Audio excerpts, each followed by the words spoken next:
What's up, Simon? I'm excited to have you here. Give me a second. All right. Yeah.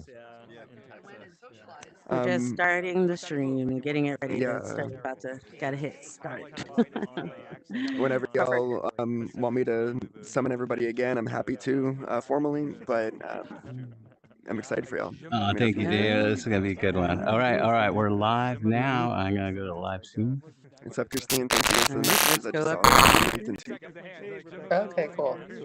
Because at least Mark's Getting a I great looked crowd back at today. last year. Yeah, It we was do so have a much great earlier, crowd here. and I think it was either early afternoon or it might have been the morning even. All right. All right. All Well, right, everybody. We're gonna go so ahead and get started with our XR meetup wait. event.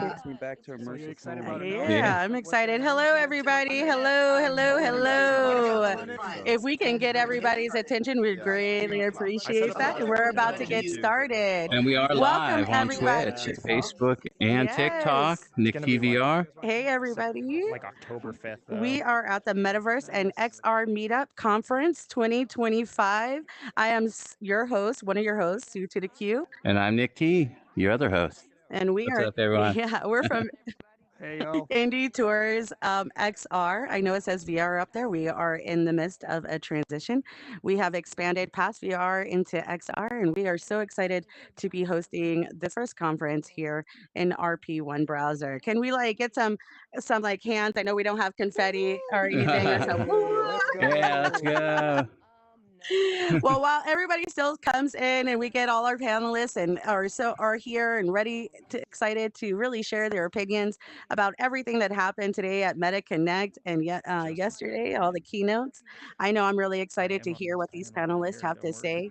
But before that, what do we have in store for them, Well, Nikki? we have a little comedy coming up, and I'd like to introduce Simon Josh. He is the co-founder of Unknown Theater. That's you can check him out at unknowntheater.com.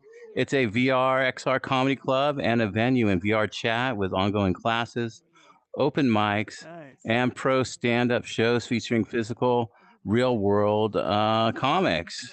Brought to you all in virtual reality. Josh has over 20 years of professional comedian experience. And you can find them also on the Unknown Theater. There's a Discord. You can check that as well. So, Josh, come on up. All right, everybody, give it up for Josh from Yeah. Unknown Theater. Hey Josh. All right. Woo. Hi, everybody. Thank you so much. I am Simon Josh. I am not the person with the 20 years of comedy experience. That's my business partner. He's the guy who's the real pro. But I am hopefully going to share a laugh with you today. Thank you for welcoming me here. Great to be a part of this. Thank you, Rebecca and RP1. Folks, Hey, this is awesome. I'd like to introduce myself a little bit. real quick, Josh, real quick. Comments from the host, real quick. If Oh, you can set your audio to meeting so that way everybody can hear you, that would be great. I Thank thought you. I So did. sorry. I I'm gonna did. sneak I on did. out. I am in I can meeting. mute everybody real quick as Oh, well. I will say, let Yeah. me maybe crowns. Oh, okay, sorry I about did that. my homework. Yeah, Okay. yeah, you let me did. I re- see. real I quick did crowds. Is this setting better? Is this super? Is this setting proof? setting Check. your Come on. audio Test. has no effect on how you project your voice. It's only on how you Oh, I hear see. other people. So that Oh, means I everyone see. that means everyone in the audience Oh, can set it to meeting. Okay, everyone set to meeting. Yeah. all right. Okay. That was my bad. Must have not done my homework. No, Sorry, Josh. you're good. You're good. Go for it. No worries. No worries. It's VR. It's janky. It's the way things are. We're early adopters. We're leading the pack. This is what it's about. No worries. Yeah. So let me introduce myself a little bit about me. I've been making like a lot of money lately, like doing really well in Grand Theft Auto Online. I don't know. Yeah, you'd be impressed, or you would not. Most women tend to not be impressed, in my experience, but that's fine. I like to prove it that I can do it in VR as well. As soon as GTA San Andreas comes out, it's the anniversary. It's Connect. We're looking at happy 4 years since Mark Zuckerberg said that GTA San Andreas is going to come to VR. But here we are. So happy 4 years. Still never going to happen. I think we're going to probably get VR smell-o-vision first. I don't know. I've been waiting for that. I feel like it's probably as hard a challenge. I don't know. I expected to be smelling virtual farts by now. I don't know about you guys. I Like, I'm not saying I wanted to, but I expected to by now. Let's you hear me, Palmer Lucky? This one's for you. This one's for you. Let's crack this. Rebecca's like, I brought this guy on stage. He's not only doing fart jokes, but fart puns. Do your homework next time, Evans. That's kidding. Yeah, my the center of my wealth definitely is in the virtual realm. I did a philosophy degree. Thank you for not laughing. Good, appreciate that. Tends to get a laugh in the real world. That was not a joke. Yes, I tends to not be a lot of job offers out there for philosophers. You don't get a lot of guys being like, man, here I am, a master welder, but all these listings are just philosopher, philosopher, philosopher. It's not how it is. I studied metaphysics university. I should have studied computer science if I wanted to work on physics at Meta. Connect that. It's kind of ridiculous. I do have I have artists coming to me and telling me that I should have made more responsible career choices. They're like, yeah, Simon, I think you just got to think of something a little bit more, long term and sustainable. Like me in painting, I can make money so easily. Oh, easily get it? Maybe I should try stand-up comedy myself. Ugh. It's tough. It's tough. I'll stop complaining though. It is a positive time of year. There's a lot of exciting stuff happening. I'm in VR a lot. I like VR a lot. I don't know about you. I was going for a walk in a park the other day, and it was just beautiful, sunny, shining day. And I thought to myself, these are really good graphics. You ever have that thought? It's kind of freaky, but I'm starting to have that more and more. But I am excited for new headsets coming out. I still want one of those Orion things when they come out. I don't care about the Vision Pro 2 coming. I know this has nothing to do with Connect, but I'm any Vision Pro people by show of hands. Okay. Anyone got it? I'll Okay. take it. It's got 11 cameras, right? Like I think 11 cameras, LiDAR, depth sensor, infrared, but not one camera in the back to catch the guy who's going to stab you in the back for $3,500 headset. Am I right? Come on. Come on. It's ridiculous. It's ridiculous. I on the software side, seeing a lot of AI NPCs coming into the fore, being part of things. I think there's going to be a little period of abuse of those AI NPCs. You know how people get? Not me. I've got fully moved past my past as like a kind of guy who would like kick a dishwasher when it didn't work. I am past that now. Now I'm completely respectful of the robots. I know who's going to be in charge. I don't even do like the robot anymore. I'm pretty sure that's going to be considered cultural appropriation. You'll see. Just wait. Really super impressed with RP1. I love what's going on in here. I love you don't have to log in to anything. The one-to-one thing, they're building a one-to-one of Earth, which I think is super cool. Although I'm not sure we need a one-to-one of absolutely everything in the world. Little St. James and the British Virgin Islands, no need to bring that into RP1. We do not need Epstein's Island in VR, okay? That already exists. It's called Roblox, okay? You may have heard of it. There it is. There's. Sorry about that. I had to. In the spirit of Connect, want to throw a couple of software ideas at you guys. VR is all about simulation. The Unknown Theater is about putting real physical world comedy stuff into VR. We've got a pro show going on tonight. Again, Physical World acts right after this. When you're done, if you want to come check it out in VR chat, it's the Unknown Theater. I want to run a couple of simulator ideas by you guys, and then I'll wrap up here. First thing I was thinking I could throw it out there. You guys can use this, build this yourselves. I don't mind. Crazy Cat Lady Simulator, more of an AR kind of thing. Maybe do it before Smell-O-Vision comes out. Okay, not that interested. That's fine. I got a better idea, winner. Siamese Twin Simulator? You ever wanted to get a little AI NPC on your neck, giving you instructions, a little co-op play, maybe like a turret? One of you's running, the other one's working the head, shooting laser beams out, DLC drops, get a second head on there. Got to communicate to win. No? Not interested? Well, these ideas are not going to get me invited to connect the next year or ever, I don't think. But I definitely have had fun with you. Thank you for being a wonderful audience. I'm Simon Josh. I hope you have a great time here. Thank you, everyone. I hope I see you at the Unknown Theater later in VR chat. Thank you so much. I'll get out of here. Hey. Oh, there he goes. And there he goes. Eyes off. What conference can you see that at? I don't know any other conference where, they could just fly right off the stage. Yeah, that's pretty amazing.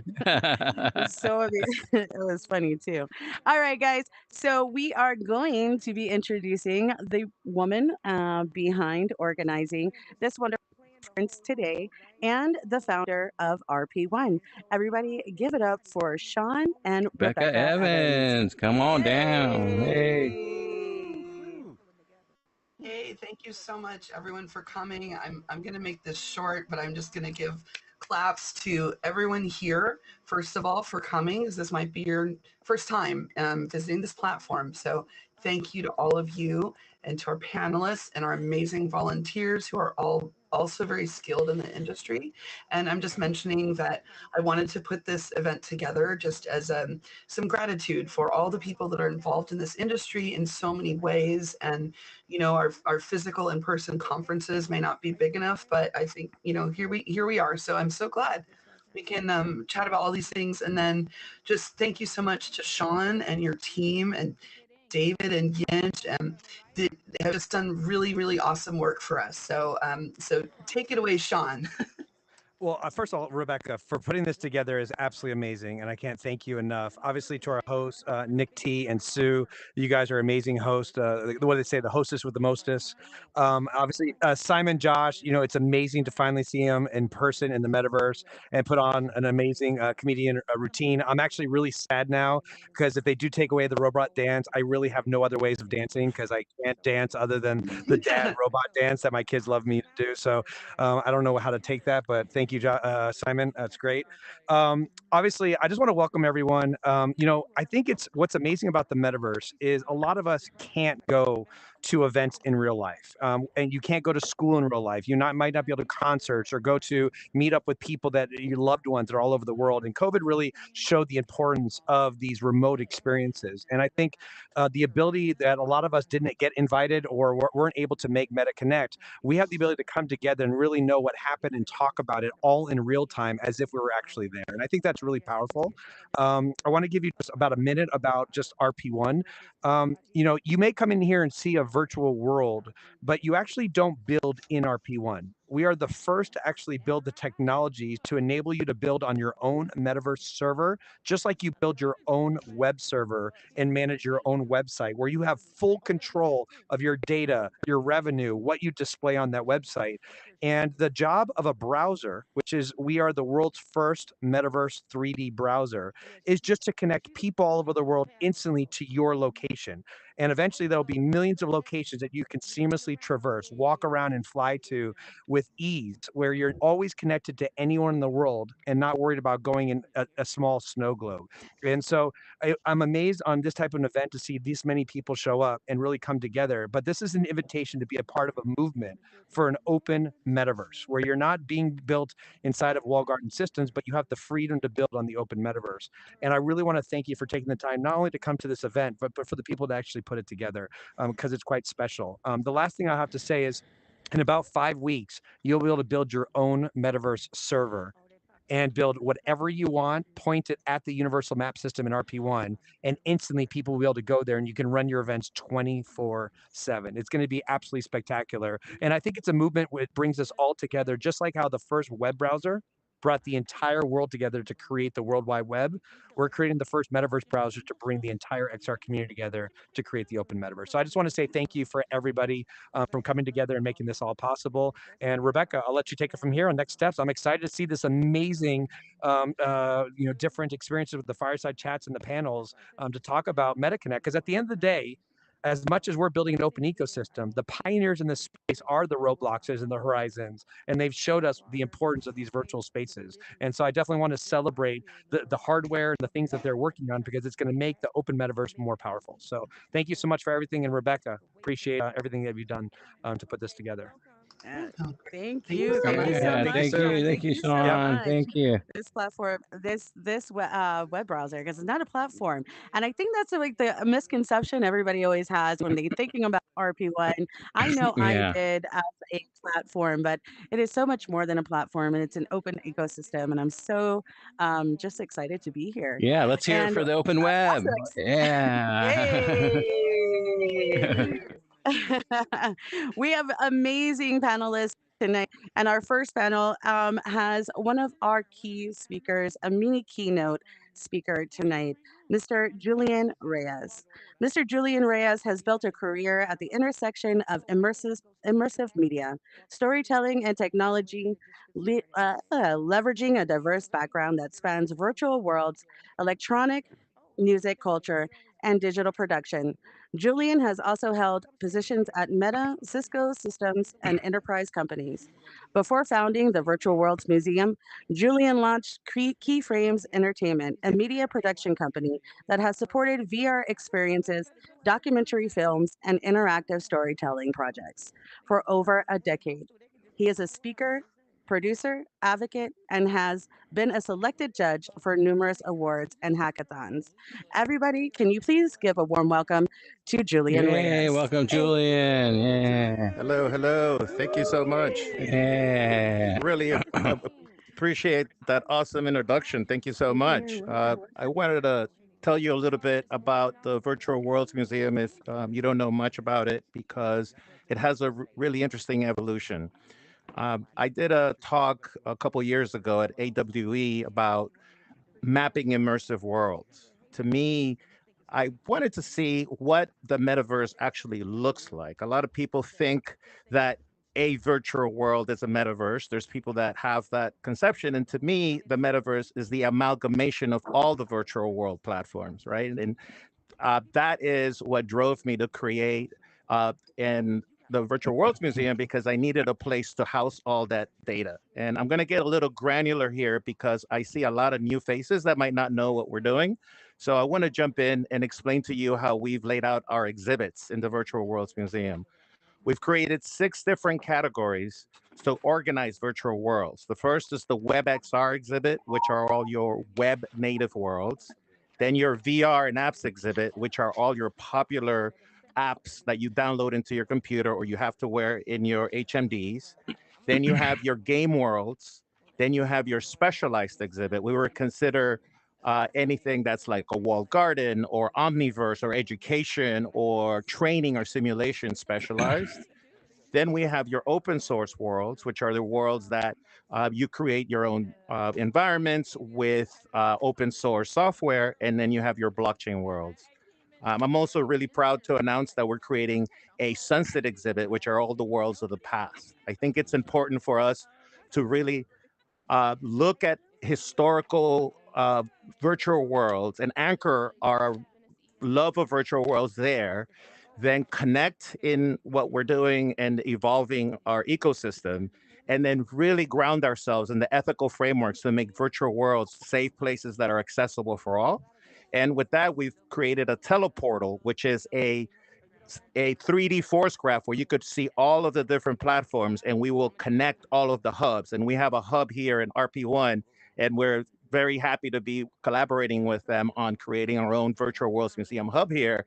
And our website has all of the information that you need in order to learn more about this evolving technology, because the AI prompted worlds of the future are coming and we're preparing for that. Just like in the websites of the past, you needed a webmaster to only create websites. Now we have the WYSIWYGs of the future, the AI gen engines, and we want to make sure we catalog those and really help all of the different platforms and technologies to be ethical and to be safe for all of the users of virtual worlds. So thank you for the invitation. Thank you. Thank you Thank so you, much for being Julian. Thank here. you. Yeah.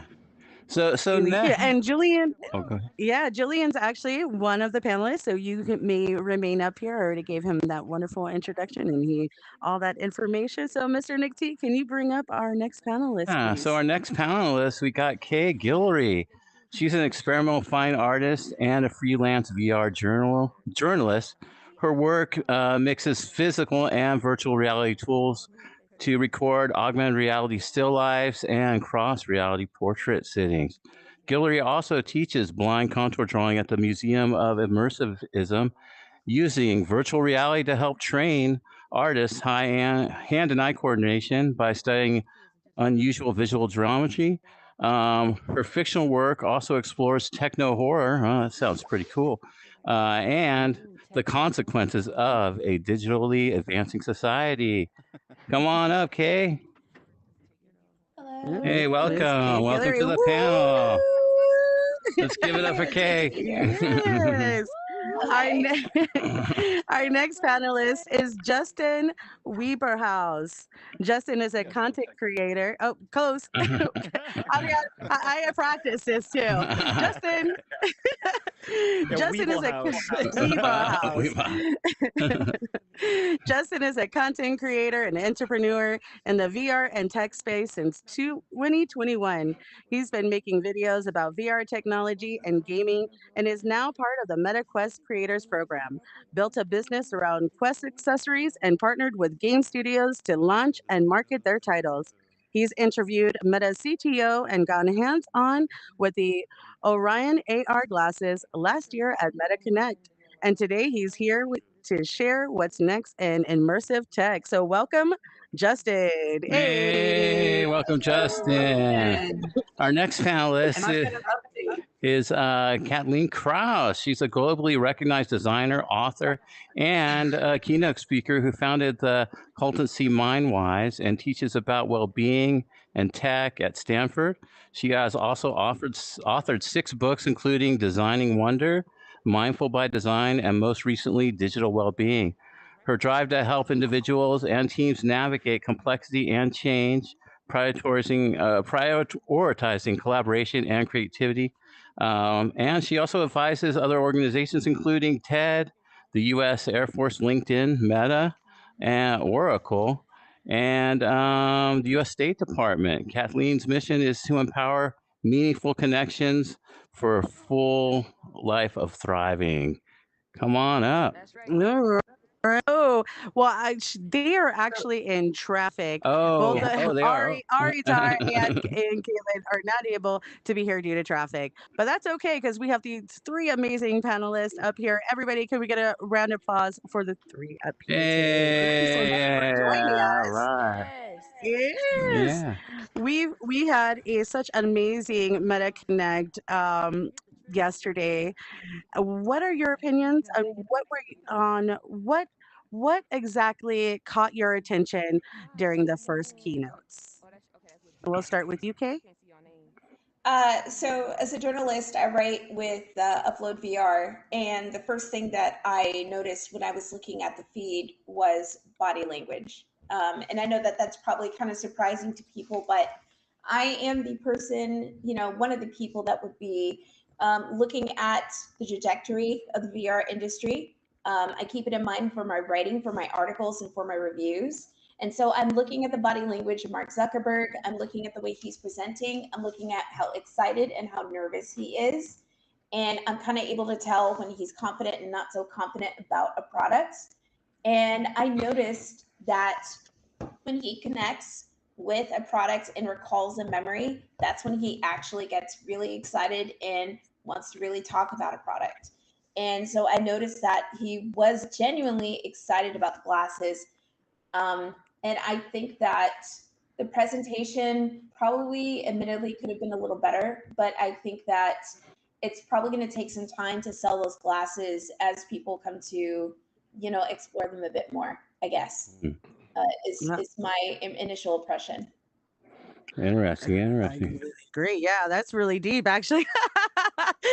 Coming from your expertise, especially from what you do, and knowing to pick up on those little keynotes and sharing them here, I would have never even thought to even look at those things. So it's so interesting to get so many different perspectives. What about you, Nick?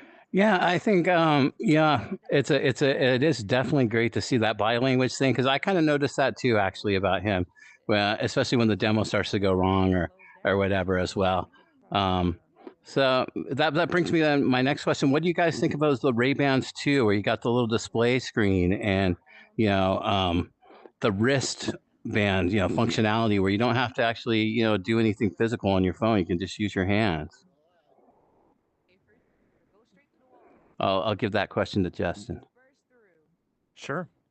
Yeah. Well, when it comes to glasses, I think this has been an inevitable place. Essentially, if you look at where Meta has been going with their VR technology and then with Ray-Bans, we're inevitably kind of crossing those two together at some point in the future. And I think this is the first definite stop on that road. And I think that we all expected, if we think back maybe last Connect, that these were still going to be out 3 or 4 years at a much higher price point. I know that when I tried the Orion glasses, they said to me that the prototype alone, if it was even mass marketed, that it would be far more than $10,000. Now, obviously, the Orions are much more of a AR glasses versus like a display. So there's a big difference there. But I think that them entering into the market at the price point of $799 with like a developer, they announced today that there's actually an open like developer kit that people can start developing apps on this glasses right away. I think that this could be this could be a huge move for Meta into what AR could actually be. So, yeah, I got to try the neural wristband last year, and it was super intuitive. Being able to flick and be able to pinch, all of that worked super well. I've watched some YouTube videos of reactions of just this new display glasses. They were saying like 97% of the time it did what they anticipated it to do. So very positive things, I would say, so far. So whether or not this gets the same adoption that the Ray-Bans did initially, I think that's kind of been a surprise to Meta, how well the original Meta Ray-Bans have done. I think this would be a great surprise if these really catch on also. Yeah, I agree. I think they are going to catch on. With the developer kit, that's really something to look forward to and see all the apps and stuff that everybody creates. Absolutely. I think I'm going to ask this one to Julian. Julian, what are the most significant opportunities or challenges for developers and creators with the introduction of smart glasses and displays? That is not my field, but I do want to address that as it pertains to creating environments, because the new Horizon Worlds editor package that allows you to use AI is really interesting to me. I've been tracking other platforms that are incorporating AI, like Frame and also Arrival Space, and there are others. But with the Horizon World editor, not only do you have access to prompt textures, but then you can also create models, or you could create environments. And then that's also going to proliferate to TypeScript and code that you can work with AI, and also NPCs and agents. So to me, that's really the future of virtual worlds. Now, to bring it back to your question, once you create these environments, then what's not to say that you can lower the opacity of a world, and whatever you create, you could bring into the real world through AR. Like right now, for example, you can bring the opacity of this environment down, and then we can see all the avatars and have this conference in a park in real life. And that is what I really love, is having that physical and digital twin factor, which I think will happen with these tools. Yeah. Very nice. Thank you so much. And Kay, coming back to you, going more on the glasses and from your standpoint, how may the Meta Ray-Ban smart glasses feature like such as live transitions and the conversation focus, the enhance and change of the user experience in your projects? Do you see this being something that is beneficial towards with what you do in this space? So this is probably not going to come as a surprise to anyone that knows that I'm a traditional painter. The way that, first I have to explain, the way that I work, my workflow as a painter is I use augmented reality to build still lifes so that I'm not going out and buying a bunch of stuff to pile up in my studio. So the smart glasses aren't going to really be part of my workflow. They're just not. I'm going to have actually a headset on and going to be working with last generation's technology, but that's still good because it means that VR headsets still have a use. AR headsets, mixed reality headsets, are going to have a use for somebody like me. So I'm not actually going to be really using the glasses. They don't really pertain to me. But I'm sure somebody out there is going to use them, but not me. That's not me. Yeah, I don't use face painting. I'm sorry. Yeah, I get it. I get it. And it's good to know, like, because I'm pretty sure there's users and watchers out there that are in your area and wondering, well, would I benefit from using these glasses? And hearing from your expertise, like, no, I'd rather actually have the VR headset.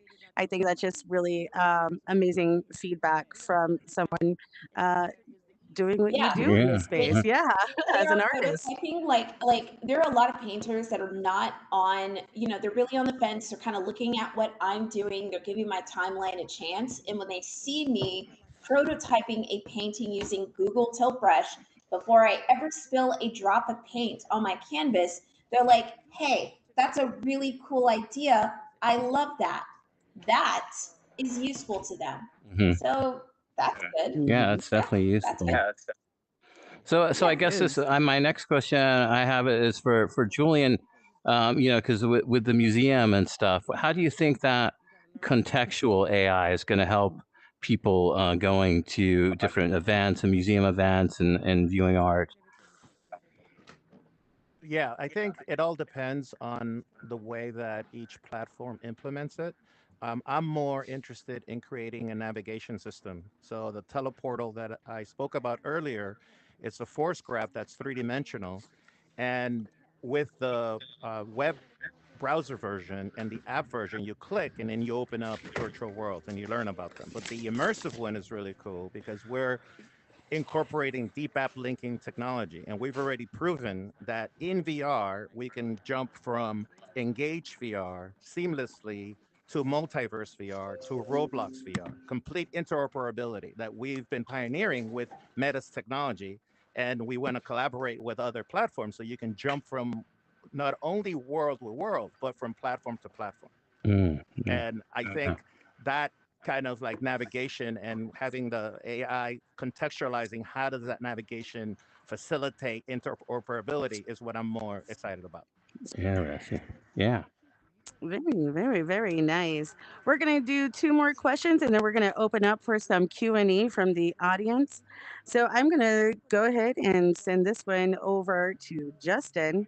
So Justin, speaking about AI avatars, the I'm so sorry, I got tongue tied there.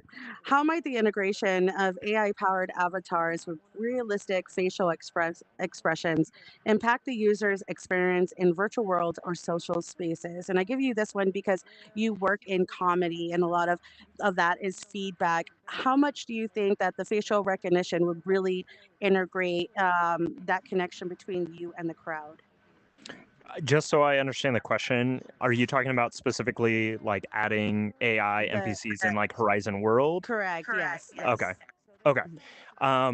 Yeah, I think I think maybe to broaden the scope of that, the thing for me as like a content creator and like YouTuber, like an idea that I've had that this new kind of engine and platform and NPCs and AI, what this does is it allows you to create worlds super quickly and then be able to have, now that it has over 100 people, that was one of the biggest barriers that I saw, where I was like, hey, if I want to invite 1,000 people to a huge event and either have like a meetup or a band or a speaker or whatever, anything like this, RP1 obviously was solving that issue. And so to see Meta, obviously here in RP1 you can do like 1,000, but over 100 will be huge. And with AI avatars, I think that it can populate a space that otherwise might be kind of barren. I think there's a lot of Horizon worlds that you can only interact with them if there's other players. And so I can see it being a thing where it's like, hey, there's no players in this, but you can fully play this game or have this experience with AI avatars and it being built. I think the last quick thing that I'll say on this is I'm really excited for being able to create almost like these worlds that you can live through and create content around, that it's like an actual like video game playthrough, that it's like I go and talk to this one avatar and he's a pirate, and then I go to this one and this is a king or whatnot, and then you can post a video about that, and then people are like, I want to go have that adventure also, and they can go and live through that adventure with those AIs and inhabit those worlds. So I'm pretty excited about that. I am too, actually.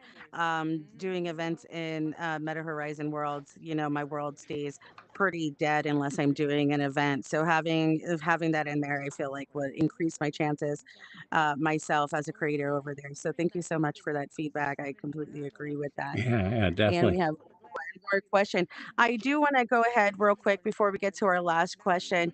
Um, David, if you don't mind, if you can come get off the stage for 1 second, if you don't mind. Just standing right over here. You can stand right down there. We can thank you so much. He just wanted to hear. He wanted to hear. I know. I know.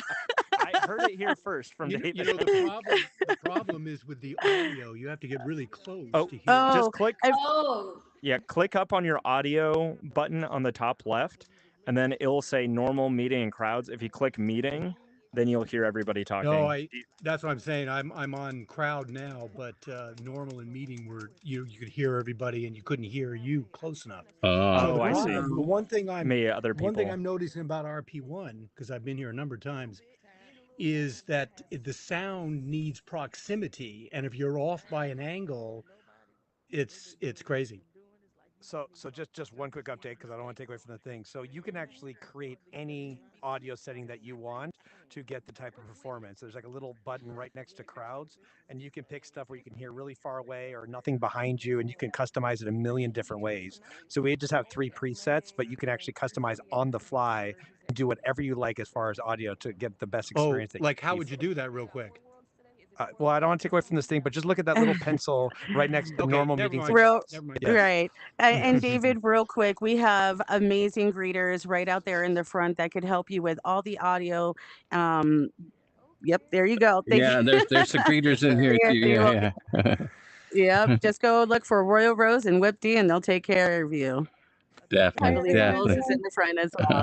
All right, for real quick, last time, I really want to take this chance to really give each of y'all an individual time to really hit home on what you felt, because we started off with Kay giving her.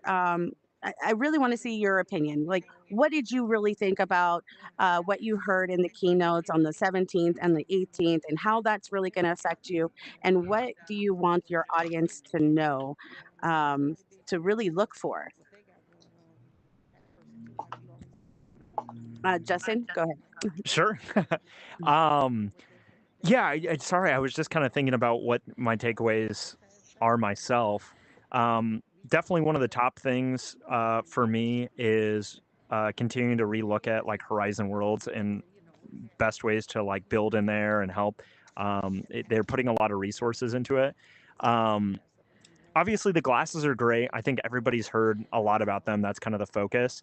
I think maybe the interesting opportunity is it's really easy to like be like, oh man, VR is on like the wayside and they're not even focusing on it. I think that that's just naturally part of what this year was about. So there might be people that are like, oh, I'm not going to push into this space as much. And that becomes an opportunity in and of itself because of the lack of focus. Because there's going to be another headset. They're continuing a lot of the talk today, honestly, about the real developer stuff is about VR.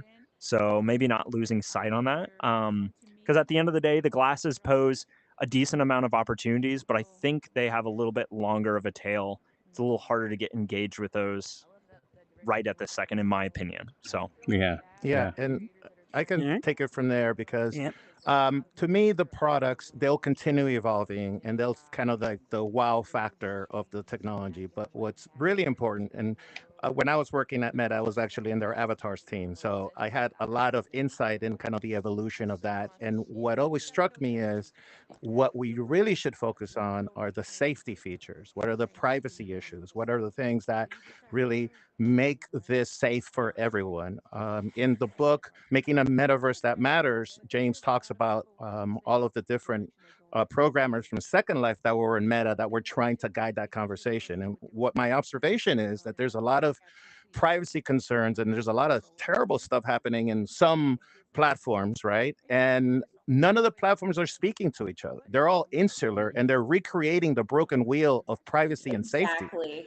And what they need to do is get together, get best practices, create standards so we can have a safe, open metaverse. So that's my 2 cents on that. Yeah, that safety is important. Agree with you even more.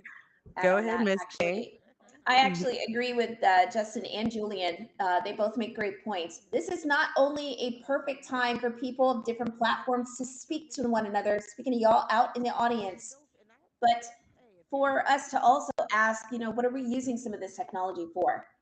And what have we learned from the past platforms that have failed, that have succeeded?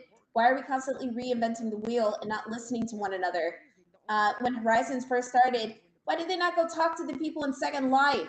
There are a lot of Second Life veterans that are in the VR community. We literally could have told them anything.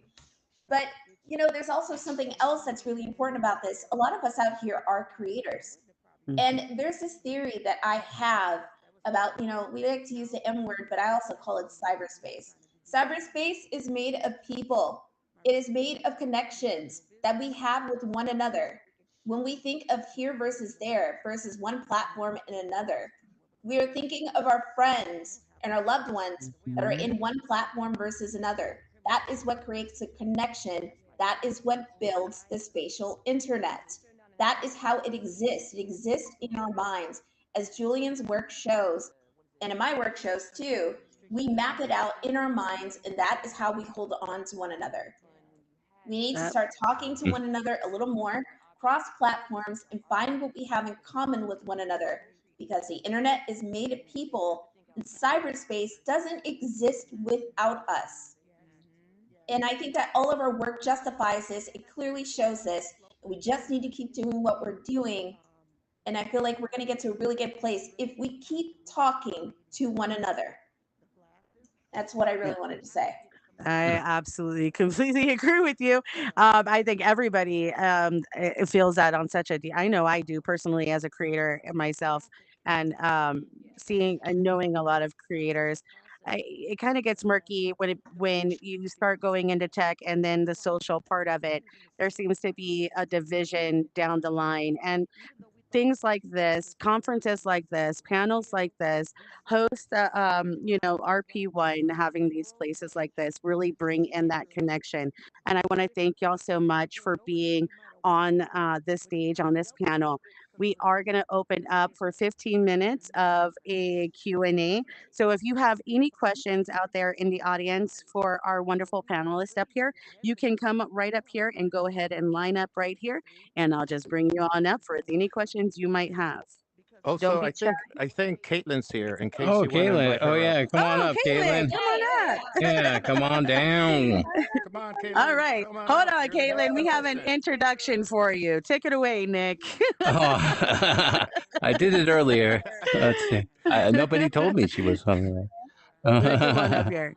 So we got Caitlin Cross. Welcome to the globally recognized experienced designer, author, and keynote speaker who founded the consultancy Mindwise.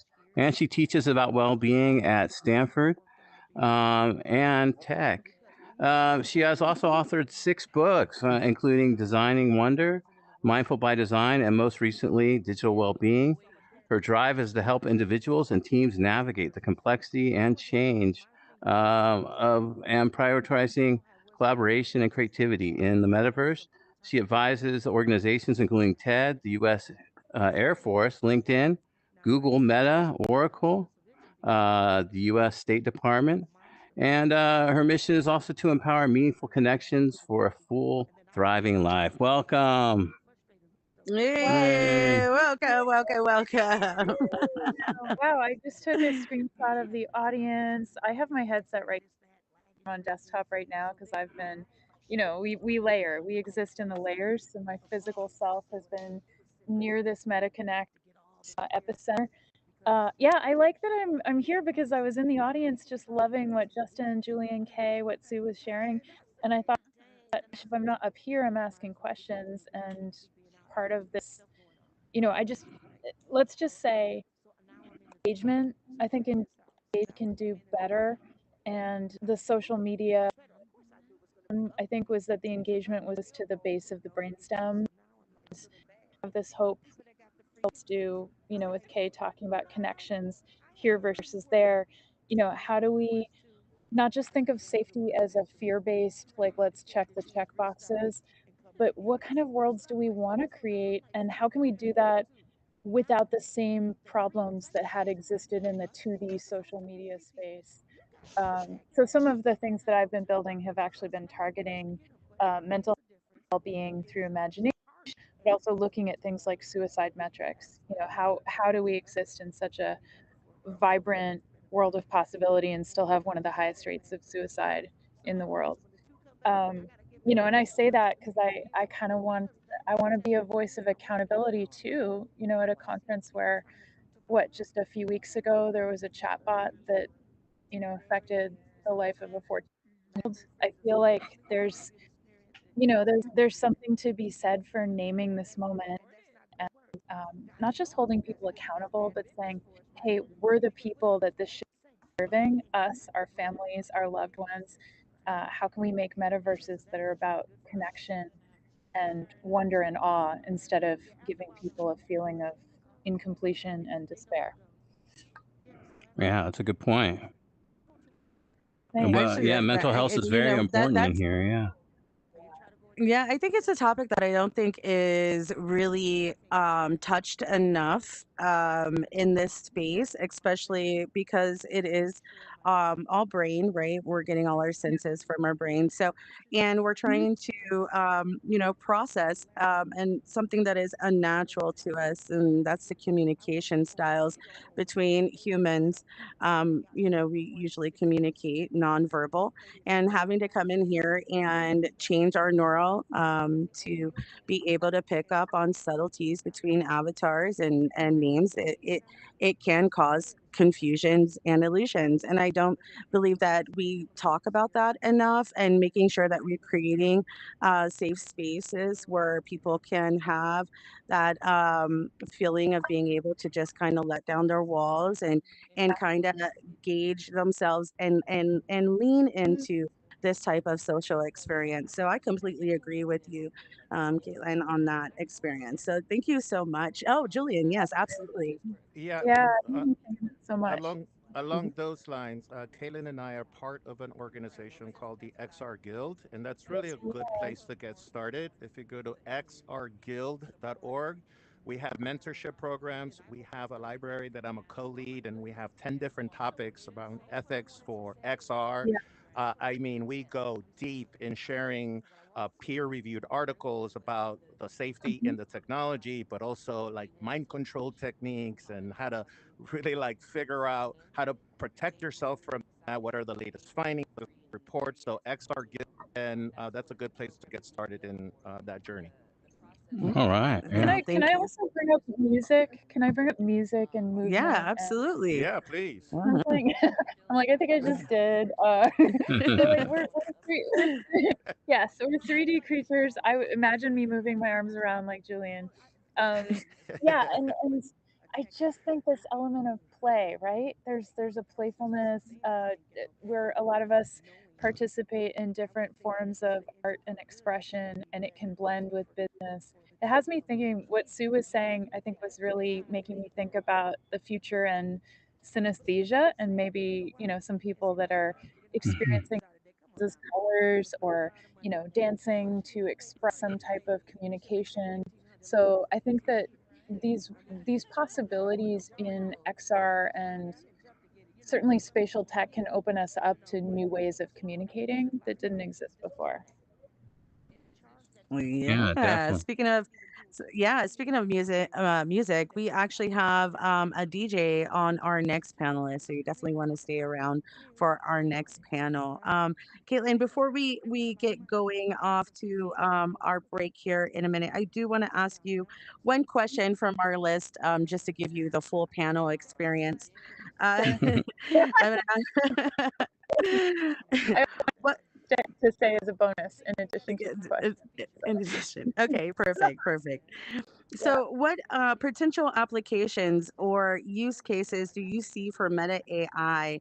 And we're going to go to the glasses because we were really talking about the glasses. The keynotes on the 17th really focused on the Meta glasses, and then the day today was a lot of the other things that were coming, like the TV and things like that. So, um, do you, are you excited about the Meta Bay, the Meta Ray glasses coming out?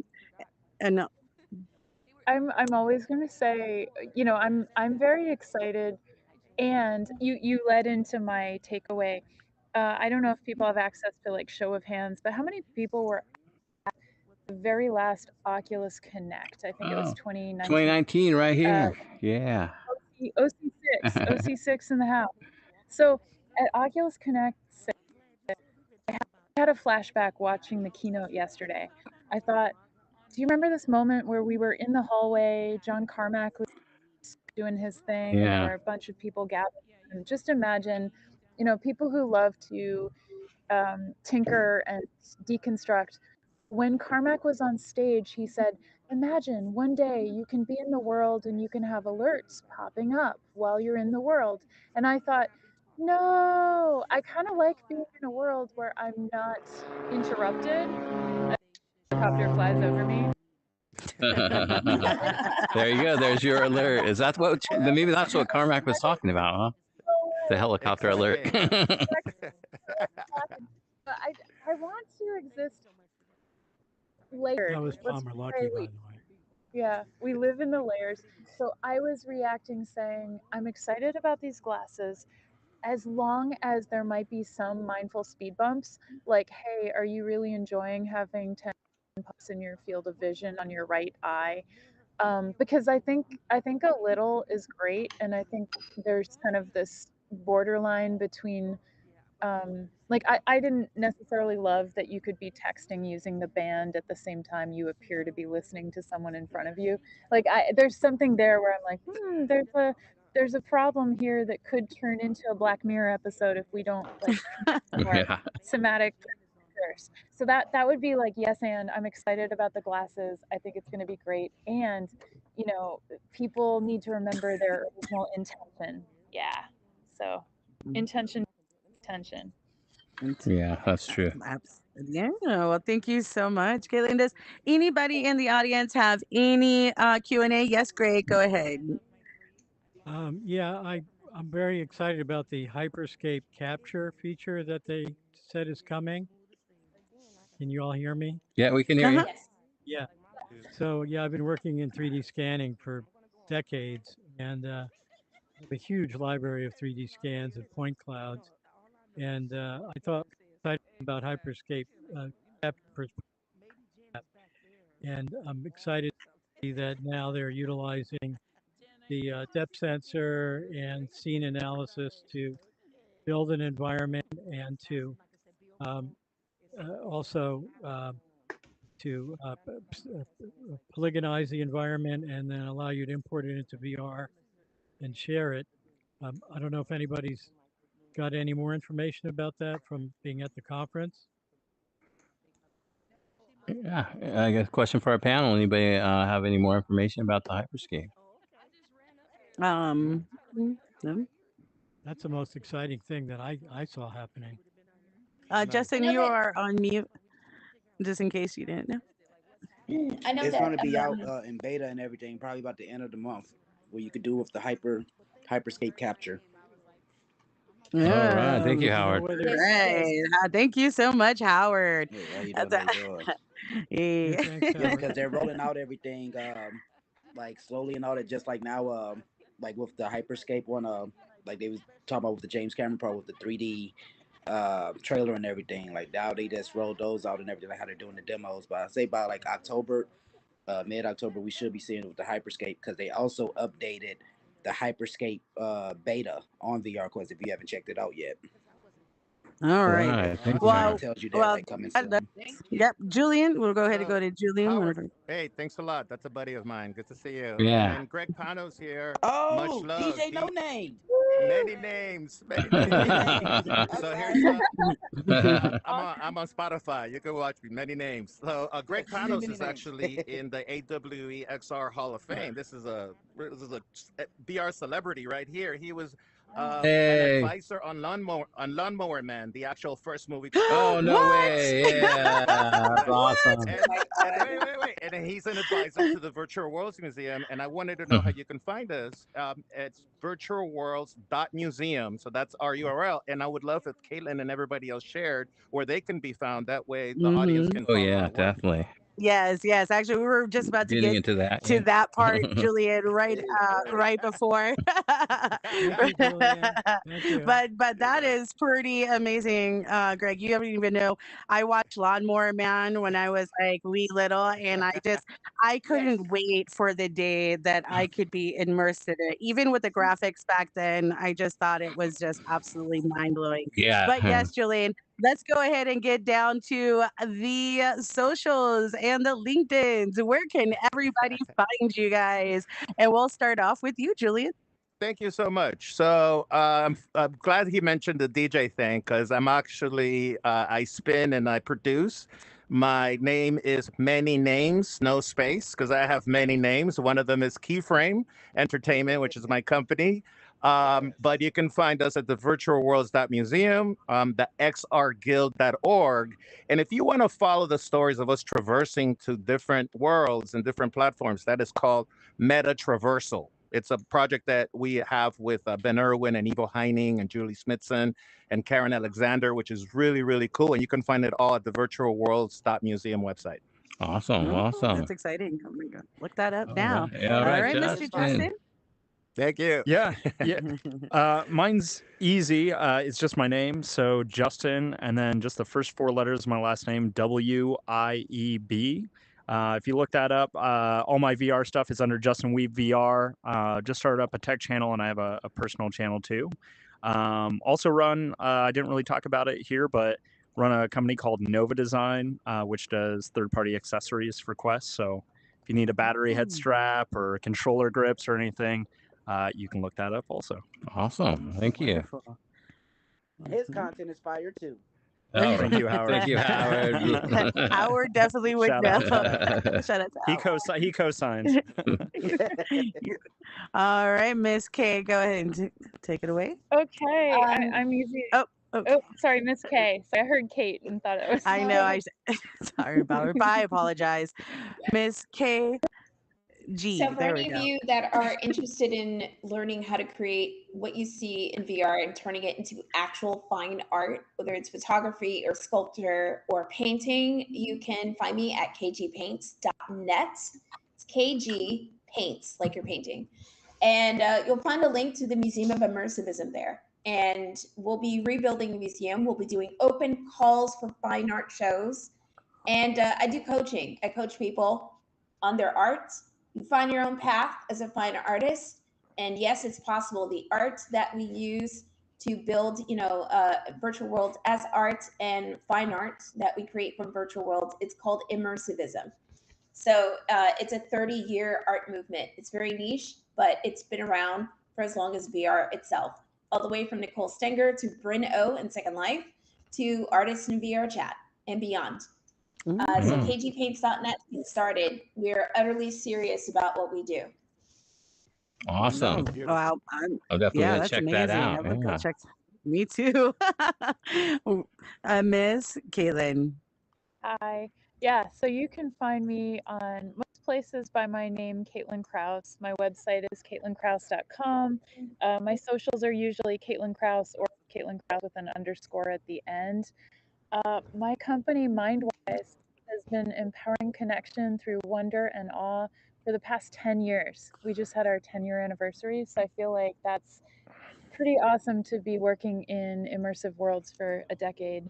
Um, and yeah, I guess just in the future right now, I'm building a spatial garden where people can practice those exercises for well-being and wonder.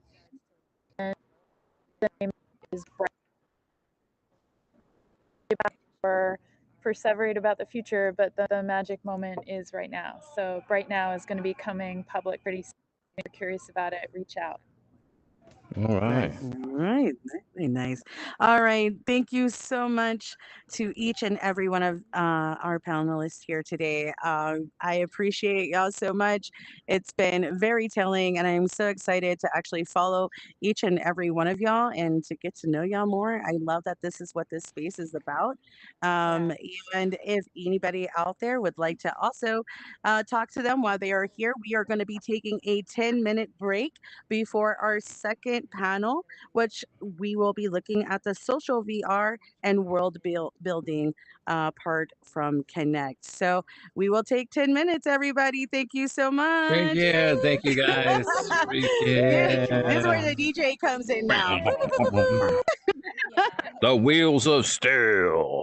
We got disconnected. Thanks, Sue. Thank you so much. All right. Howard, what's up, man? Where are we? Where am I at? Where Yeah. am I at? All right, we are taking 10. Yeah, we're on a 10-minute break. Everybody out there on TikTok, we appreciate you guys joining in. Twitch and Facebook, welcome. This is our alt conference for Meta Connect. So we just had our first panel. We have a second panel coming up, and I'll give you all the details of what the community thinks about all the announcements. Here, Oh, come there with you me. are. Here, come this way. My control. I'm still getting used to the controls in here, so I don't know where I'm looking. Oh, I was looking. Oh, there she is. Okay. I went to the wall. Let me change this to crowd so I don't hear everybody in the background.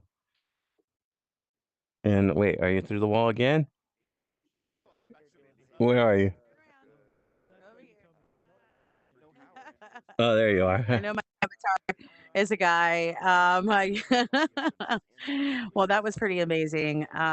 Really cool panelist up there. Yeah, and the turnout, So much, the right? turnout is really great too. I love like the enthusiasm for all the new stuff coming out, and also using this new platform. This is a new web-based platform, and as we heard from the CEO Sean, they're going to actually have it so that we can go ahead and start building here in the spatial web. So everybody out there, get ready to build some cool stuff in a web browser with no gatekeepers. You can build anything you want and bring it into a space like this. Now, this one is kind of sparse, but maybe next time I'll take you on a tour and you can see more of RP1. This is just kind of our little event section, So Yeah. Yeah, I don't know about you, but that was quite a earful about the glasses, and I think it's so cool to really kind of see the perspective from each of them, right? Because they're all artists in their own way, and how some of them would actually are really going to integrate it with what they're developing and what they're creating, and how some are just preferably using VR.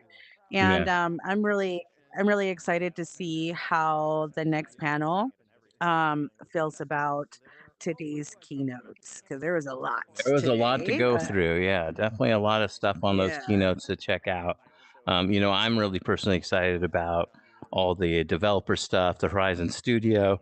There is a beta link for you guys out there. If you want to try and test it out, you can sign up to get onto that beta and try out that new engine. I want to see how well it performs against something like Unity or Unreal. You know, um, Yeah, and not just that, like a feature, the Hyperscape. I want to talk a little oh bit yeah, the about that because Hyperscape. I know that has a lot to do, like a feature, and it's a feature that allows, users to really scan their surroundings and transfer them into digital spaces. And it's right now it's going to be available through beta, right? The Hyperscape Capture app, Yeah. and so I'm really excited to see how that's going to be integrated with creating spaces um, in places. like Horizon Worlds, or yeah, especially Horizon Worlds. Yeah, and you know what's going to be interesting too is how are they going to At someday we'll handle be able to. how are they going to handle privacy? Like it's like some guy goes in and he starts scanning somebody's room, or so it's going to be interesting how those type of situations kind of get worked out too. Because I think that's always And been kind of an issue of why they didn't give us access to the camera in the first place, was those privacy issues. and then we have, and in case you missed the keynotes today, right, they were really honing in on just like a lot of the things that they're going to be doing with virtual reality, like the TV, right, the new TV hub that they're going to be getting, the entertainment Oh hub. yeah. Now I know you and myself. We're both big Disney fans. We like watching Yeah, Marvel. We like all of those. So to be able to finally see that on a big, huge screen is in your home is going to be amazing. is I'm really it's going to excited about change that. everything.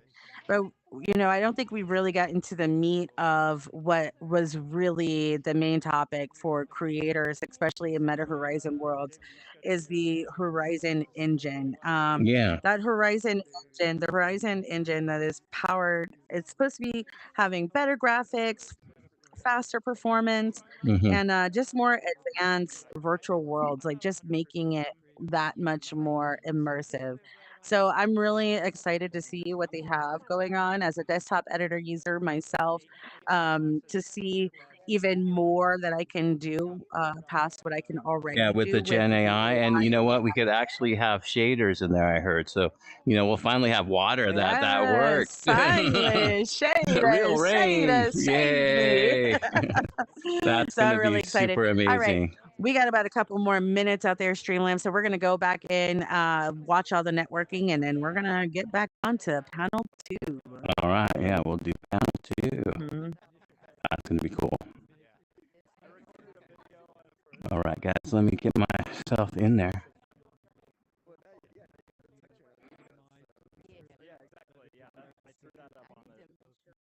Moving around here.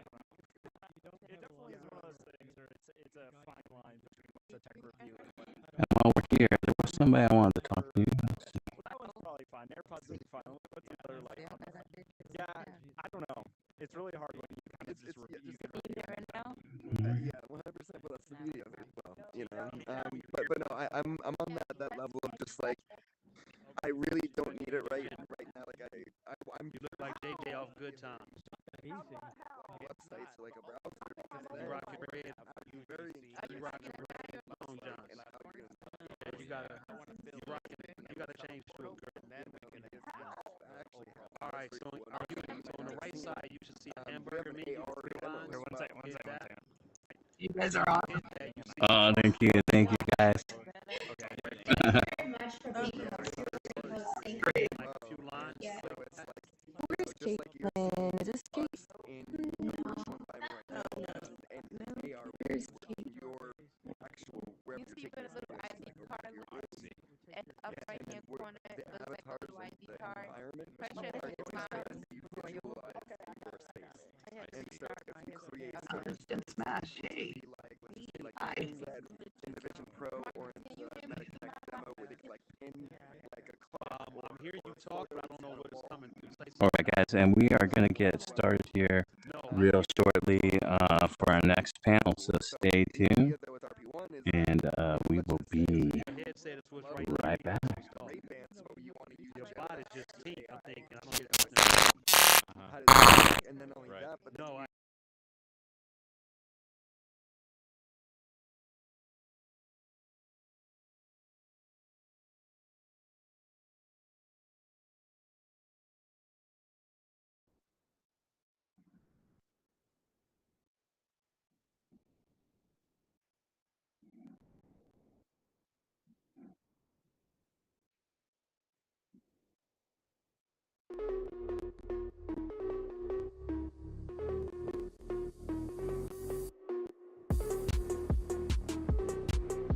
What's up, Whip D? Wow, good to see you.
Copy that.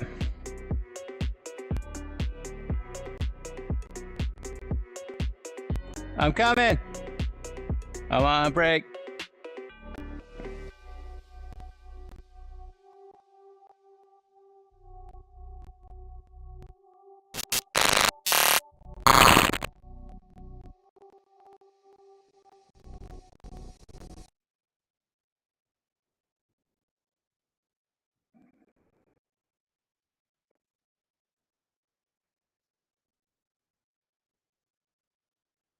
That's crazy though. Yeah, yeah. No, but I mean, it is really, it's just very cool.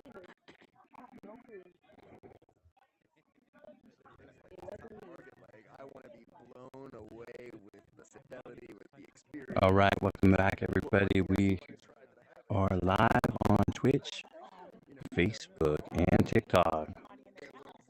All right. And he was like, hey, if you want to do like the 3D trailer. I ain't gonna say no. All right. If we can get everybody and do a summons right back up over here. I was hoping to, like, We're gonna get started real soon. but I don't know. We kept saying like, mute yourself, mute yourself. All right, everybody. You know, if we can start coming up towards this stage, we're gonna get ready for panel number 2, guys. Social and building in VR. Yeah, y'all guys ready for our panel number 2? Come on, let's get some like energy going. Can I let's see get some arms clapping. up in the air, man? Some We dancing. just Let's heard see the the robot. keynotes that are changing and making new pathways for the future, man, and we are part of it. Every single person in here is doing something, making something, creating something, developing something, and we're all in here networking together, man. I think that is just so cool. I want to extend one more time to Rebecca. Thank you so much for allowing Indie Tours to be the host of this conference, this first conference held here in RP1 browser. Thank you, Dean, and the whole team and everybody up there. But I am ready to what about you, Mr. Nick T? Yeah, I'm definitely ready for the next panel, but I do want to give a shout out. I don't see him here, but I want to send a thank you out to Yinch for getting the images and stuff in. So I appreciate it, Yinch, wherever you are, buddy. Thank you. So I've got a quick announcement too. Okay. So we've got right here in front is Preston Ferguson. Preston's from Fix My Oculus, and so I wanted to have a couple people give announcements. So Preston, I think your business is really fascinating. If you want to come up and Sure. let folks know about it, that'd be great. Yeah, welcome, Preston. Hey, what's going on, everybody? My name is Preston Ferguson. I'm the co-founder of an e-commerce platform called Fix My Oculus. Some of you in the VR space may have heard of us before. We do basically VR headset repair. It's not just exclusively the Oculus units, but we do Valve Index, we do HP reverbs, and a plethora of other helmets. I say helmets, but headsets, but and controllers. So if anything's broken as far as your headset goes, we offer a mail-in service. So most people will mail their device into us, and we're based out of Rogers, Arkansas. If you're familiar with Walmart, we're just a town over from them. So anyways, they mail in, and we do our estimate, and then we shoot the estimate, and then if you approve, then we repair the headset and we send it back to you. It's just been an interesting path for us because we really started in the VR arcade. That's where we started, and we would break our gear all the time, and we were always fixing it. And so this kind of led into the e-commerce side of things, and we kind of actually went away and stepped away from the arcade side of things. So, and now we fix VR headsets. So that's what we do. Yeah, and then we also offer tutorials on our YouTube. You can check us out. Just Fix My Oculus on YouTube, and we have a lot of good information on there. And Daniel is the other co-founder. He's always busy. He's working on a video right now for MetaConnect, but he's always busy, and yeah, we're just busy all the time. So lots of headsets out there to fix. I know that. Yeah, and it's not just consumer. We do commercial stuff too. So if you have any questions or if you want to connect afterwards, I'm totally available. All right, Preston. So that means everybody here has an Oculus or a headset or some type of tech. So make sure to go check him out and hit him up while you have him in your presence. I am flying off the stage. All right, guys, we are going to get ready for our second panelist. I'm going to go ahead and bring up our first one of the night. We're going to bring up Mr. DJ Marcus, Mr. Block Party Radio, owned by DJ Marcus J. You went two places at once. There we go. Come on. I'm trying to make sure I don't turn too fast and fall off the stage. All right, a little bit about DJ Marcus is that DJ Marcus, Mr. Block Party Radio, owned by DJ J Marcus, brings the block party vibe to the global audience. Celebrating music in all forms, the station spins hits from top artists and gives rising talents their first radio spins. With roots in real-world events and the digital frontier, it extends into the metaverse, showcasing chart toppers, underground innovators, and metaverse musicians. Mr. Block Party Radio connects communities through music, whether online or on the airwaves, or in the virtual world, keeping the party going for all. Everybody, a big round of applause for DJ Marcus. Hey, Marcus. I would wave, but I'm on browser. Thank everybody for being here. I'll wait for you. I'm waving for him. Thank you. Yeah. Let me try to slide down and not fall. All right. Next, I want to welcome Jen Smash up onto the panel. Come on up here, Jen. Jen Smash, MA, is a seasoned accountant with over 35 years of experience. She's been born in New York City to Puerto Rican parents. She holds degrees in business administration and accounting. Jen also founded Smash Inc., an Atlantic-based boutique accounting practice. After working with high-profile clients like Michael Elsner and Mariah Carey, despite losing her legs to diabetes, she has created the VIP Entrepreneur Academy and Meta Amputee Coalition, supporting amputees and entrepreneurs. She's an inspiration to us all, and we love you, Jen. Welcome. Welcome, Jen.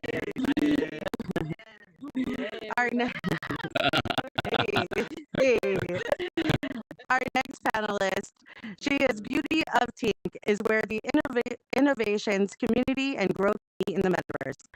Her mission is to help entrepreneurs, artists, and brands expand their presence through the strategic workshops, engaging networking events, and immersive virtual experience. From business development courses and creative challenges and motivational gatherings, She provides the tools and connections needed to bridge the gap between the real world and the digital future. Beauty of Tink isn't just about being seen, it's about building lasting impact across both dimensions. Everybody, give it up for Miss Tink. Hey, Pink, what's up? Welcome. And I'm going to bring up our next panelist here. We got Ice Cold Stacks. Ice Cold Stacks, come on up the stage. Where are you? Oh, there you are. Ice Cold is a seasoned metaverse entrepreneur and a casino owner. Known for building the premier Ice House Casino and Lounge, a top destination for virtual gaming and entertainment. As a co-owner of BYOB events with TJ Sky, the DJ, Ice Cold brings dynamic event planning expertise to the table. With a growing portfolio of new ventures in Horizon, Ice Cold continues to innovate and expand within the metaverse and the entertainment industry. Welcome, Ice Cold.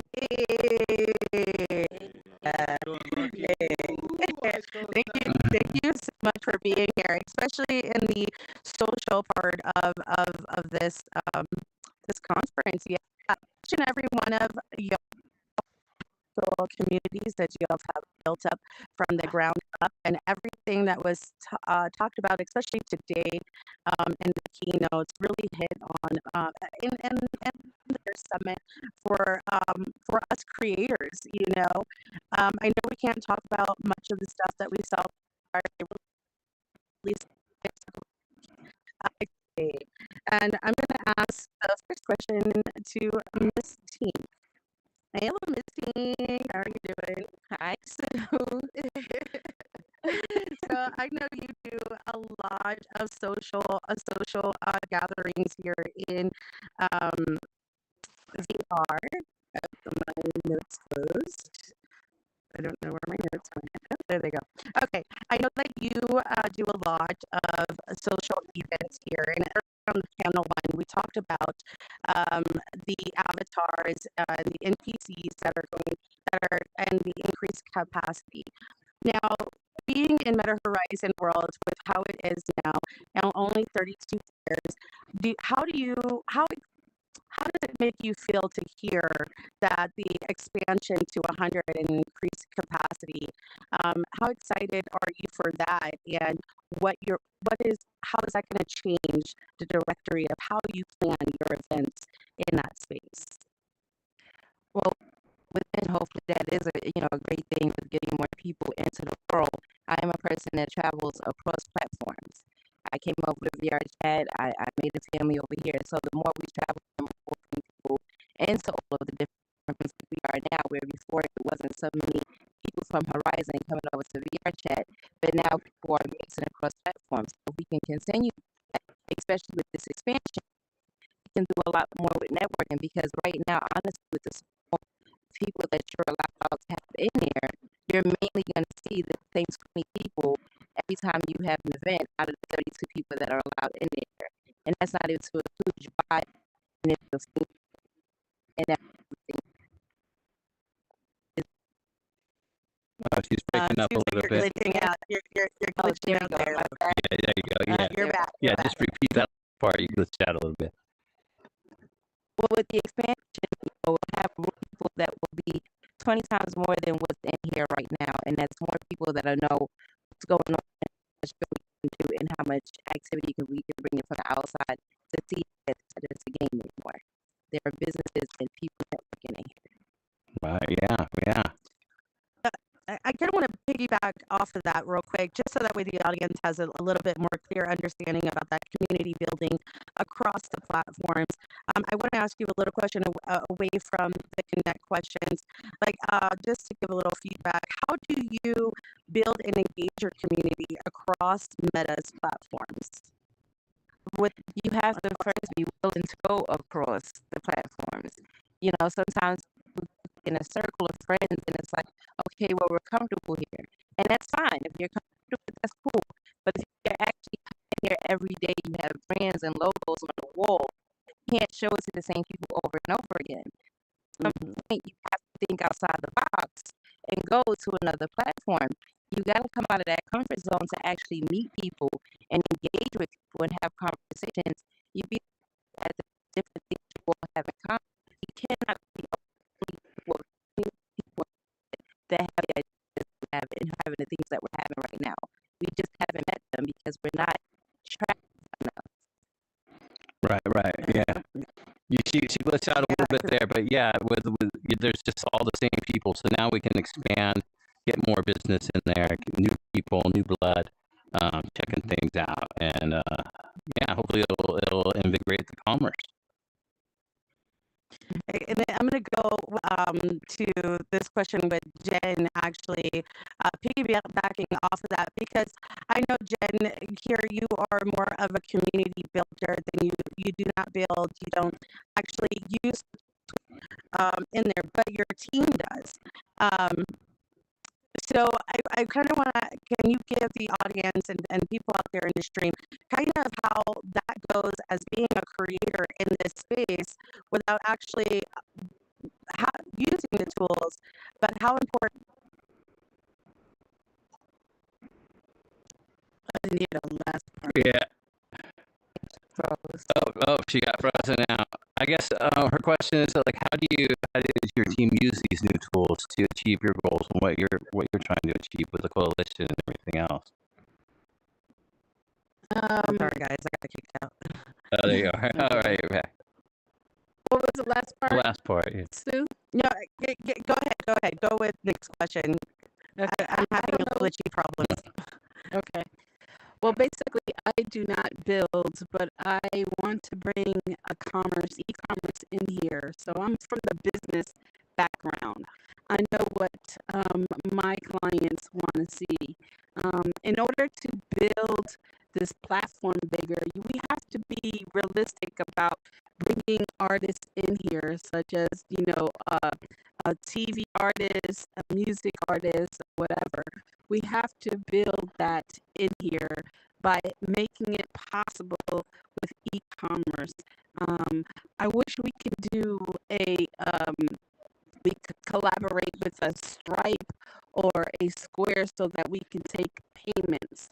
Now with the 150 people available to come into the space of Meta Horizon Worlds, I can speak to the artists and be able to articulate, yes, you can make money in this VR space and offer that to them. That's what they want to know, period. Can they make money in VR space? As for the Meta Amputee Coalition, I'm using this platform so that I can reach out to any amputees that are needing help with a not physical, but mentally in here to help them believe in themselves and not considered suicide. Because being an amputee could be really, really rough on your spirit, your mind. So bringing business in here and giving it a space that we can grow is beneficial. Completely agree with that. And DJ Marcus, I'm going to bring you into the conversation. As being a DJ and dealing with a lot of entertainment in this space, what do you get excited to hear when you are going to Meta Connect and hearing the keynotes? What are you looking for? I'm going to try to answer this and tie in something that everybody said here so far. So Tink mentioned, I know she was glitching out a little bit, but she mentioned the higher capacity as well as Jen. So for myself, I originally came into VR to reach a different audience, so to say. I've been blessed outside the headset to do some of everything that you can think of when it comes to DJing, right? If I throw an event, previously I may be able to hold 32 people in there. By the time you fill it up with staff is taking up sometimes 16 people. So now that means only 16 additional people can come in. So we're not extending any kind of outreach. We're seeing the same people. But for instance, with the 100 plus people that they said now, if it's up to 150, now we can put on productions on a larger, grander scale. Not just that, but what you saw from the TV implementation that's coming in, now we get to add the visuals in here. So that's one more thing to further cement what we're doing here. So just off of those two alone, it's going to greatly expand the possibilities of what we can do in here. There's some other stuff that I noticed, but I'm still going to kind of keep that quiet as far as my thoughts on it, because I'd rather show people instead of just tell people. But if nothing else, for the increased amount of Abbeys that we can have in here, and then also to start to be able to implement some video, it makes us expel from what we are right now. I don't want to say light years ahead of time, but it's so much of a level up compared to what we had before. I do agree. I can't wait for that increase myself, because you know, once you get your staff in there, when you get everybody in, like I sometimes on my Thursdays don't end up going to my tours, just so that way there's an extra space there just in case we fill up the capacity. So, you know, that was one of my biggest takeaways, that I was as more of in the entertainment and social part of it. That was my big thing, was that more capacity. And then of course the big kahuna that everybody has not talked about and we have not touched about, but it is so important, especially for Meta Horizon creators, is the new engine, right? Going away from Unity and this new engine that is going to be faster, it's supposed to be better, and I'm really excited to see how fast and how much better it is. I am a little nervous about that. I know, Nick, you as a developer and a creator, how do you feel about that? You know, I'm really excited about it, and you know, you can actually go and sign up for the beta right now. There's a link to do that. I would suggest if you're interested to do that today. You know, one of the things that I've always felt with Horizon was the lack of visual effects, shaders, and all that. You know, you see that in VR chat, you see that all over the place in console games. So I'm happy to say that they are going to have those type of abilities in the new Horizon Studio. So I'm really excited about it. Which will go right to where Jen was talking about with her creators and her scripters and her team. They're always talking about money, right? Money. How do I make money off of this? One of the biggest things that they did talk about and hit a lot on was the monetization and how that's going to extend for products inside world that can be carried across world. Ice Gold, I'm going to go to you with your, since you have a big world in Meta Horizon World, Casino and Lounge, and how do you see the monetization, what they're doing? How do you see that increasing your retention? I'm not sure if I see it increasing my retention, because I really only use the casino for events and for residency. So I don't really look at it as that. I see it as the more people that can actually come in and enjoy. I don't charge for the shows over in Horizon. It's just for them to get a bigger fan base. So that's all that I'm doing over in Horizon World. So when we get the retention, you know, I'll get the bonus or whatever each month, but I don't really, it's not something I count on in the space. Okay. And how about you, Jen? I'm going to go ahead and throw that question back over to you and then to you, Tink. I want you to really kind of think about that question in how, as Meta Horizon creators, with everything that they're coming out with to monetize ourselves on their platform, how much incentive do you think that gives you to increase the amount of events that you've got going on, and the more, you know, being more involved? I know that us creators and event holders that have been in Meta Horizon World, we are burnt out. We are extremely burnt out. You know, trying to get people and going up against the glitches, and then also not having that monetization, not having that incentive, that financial give back, right? It kind of takes and it drains from you. Hearing all of this from them talking about the clothes and really making it to where we can individualize the way we give away or as prizes, as gifts and things like that, right? So I really think that that's going to be really huge on getting retention for places like for us, for like indie tours and things like that. So I just would want to extend that question to like Tink and Jen and Marcus. With these new incentives, do you see yourselves really honing in and trying to capitalize off of that? Or do you feel like Meta's kind of in a different direction away from that really suffices some of the holistic groups that are in this space. Oh, I have an answer for that, but I'll let them go first. Okay. To be honest with you, it has nothing to do with the capacity or the shaders or anything like that. Horizon itself needs to be fixed. You know, it's you have people like in this room that have more of a networking mind. And Horizon, you have a lot of, I think Horizon's goal is for kids because that seems to be the thing. Create a world of games, create worlds that have a lot of retention, not worlds that actually grow which world they do. So it doesn't matter what new things until they actually realize that this is a market system, it's not going to change. You have different, let's open something in a group. You don't have to worry about a bunch of kids coming in and running around. Things like that in Horizon, what's different is it's not necessarily fit for people who want growth. They're fit for people who, you know, that's cool if you want to build stuff like that. Actually, is totally different over here. Then we have totally different over here than Horizon because the audience that you're going to have in Horizon is completely different.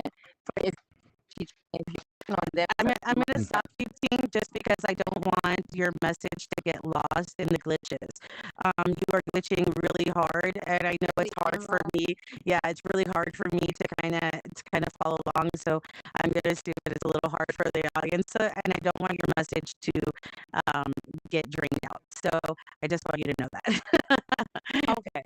All right. Thank you. Thank you. Yeah, there you go. You're coming in much clearer now. Go for it. Okay. The bottom line is and other apps. Well, there it goes. Oh, yeah. That's the Well, Metaverse. here, I'll try to answer this. Go okay? for it, Marcus. Go for it. All right, so I'm going to try and try to. You was gonna wait after me, guys. Oh, go ahead. No, go ahead. Because I may give you an answer. I may give you an answer. I'm gonna take care of yours. She really did. She really did. So I'm gonna use an example. My sis, Yo Afro in here, right? So Yo Afro does many concerts, and if anybody's been following her on social media, you notice she has her merchandise as far as in the real world, but that same merchandise is starting to show up here in VR. So now, as Jen mentioned before, she's trying to convince artists to come in here and do a performance. So imagine an artist who can come in here, do a performance, perform to 150 people. Not only that, but if you know anything about independent artists, they make money off of shows, but they also make a lot of money off of the merchandise and the additional stuff that you can actually purchase at that event. So now with the monetization coming in, now you may be able to buy shirts, hats, whatever the case may be. It's a lot easier for that. And even consider this too.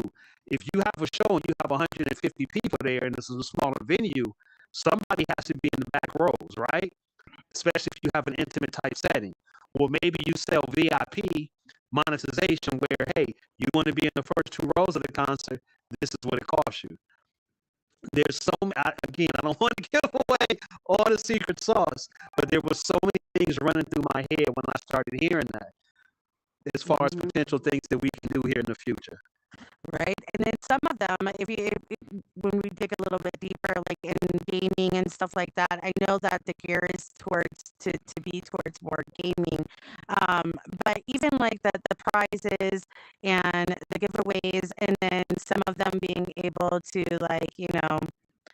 do certain things for certain things. Can't go full into detail all of it yet, just yet. It will be on YouTube. I believe they're releasing the Creator Summit on YouTube. So you'll be able to see all of that there. But there's so much things. Jen just went into the floor and we were about to get her answer. There she is. There she goes. There she is. All right. Jen, go ahead and take off. Can piggyback off that question, and we're going to get on to our next one after that, unless Ice Cold would like to. Oh, you're on mute. You know what, Jen? I think you're You're on on mute. mute. Oh, no, it's okay. It's okay. Okay, I'm here.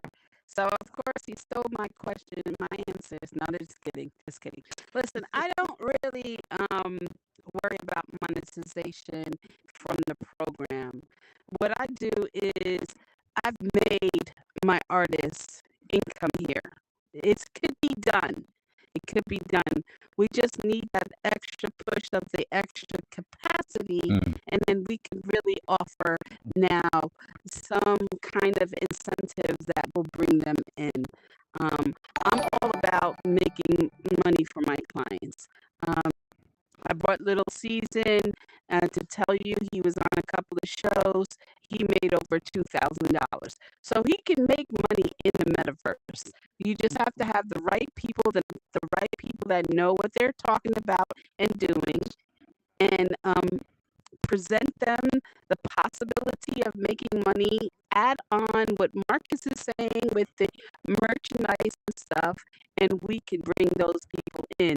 The more people in, the more money you can get, the more popular your platform will be, and here comes e-commerce all over the place.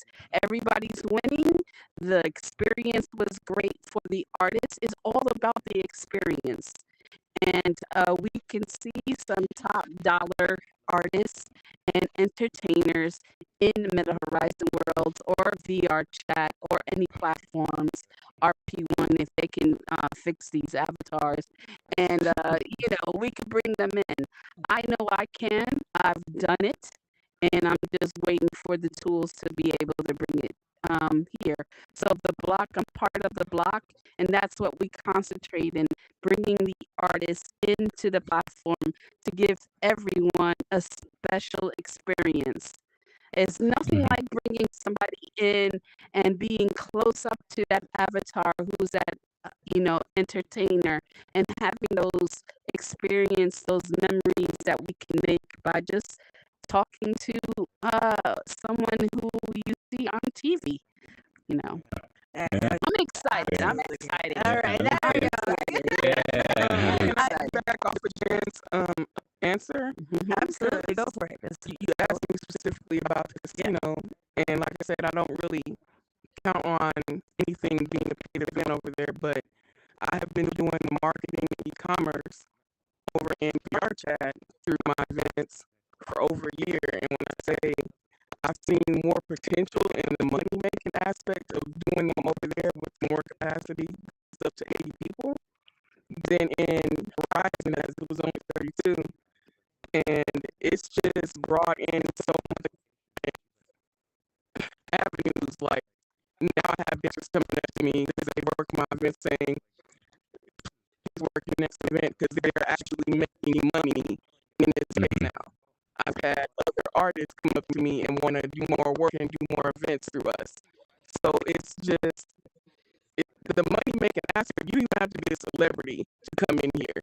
If you're an artist, if you're a dancer, if you're on any kind of aspect where you have a talent, they're now bringing their ideas to me. So I've taken on how many consultations. It's been kind of draining, but if they're willing, I'm always going to be about the community. I'm always going to help people if they need it. So I'm always going to listen. I just want to say it's here. It's already here. I've been doing it for a year now, and I'm enjoying it. So. Yeah, the second question, actually, I want to hit on that, right? Because you talk about going over into VR chat, and personally, I know that I go over to VR chat for more of an adult feel, like adult time to relax, chill, hang out. I'm not a creator over in VR chat, but I am very familiar with that community over there. So I do want to ask this question, talking about VR chat and Horizon Worlds, right? As far as Meta goes and the conference, when we are up there talking about their plans, and you see that they're geared more towards children, more towards gaming, do you kind of feel as though, as community builders, as creators and developers in this space, that you kind of get overlooked by that? It's a little harder for your genre that caters to adults to really be seen.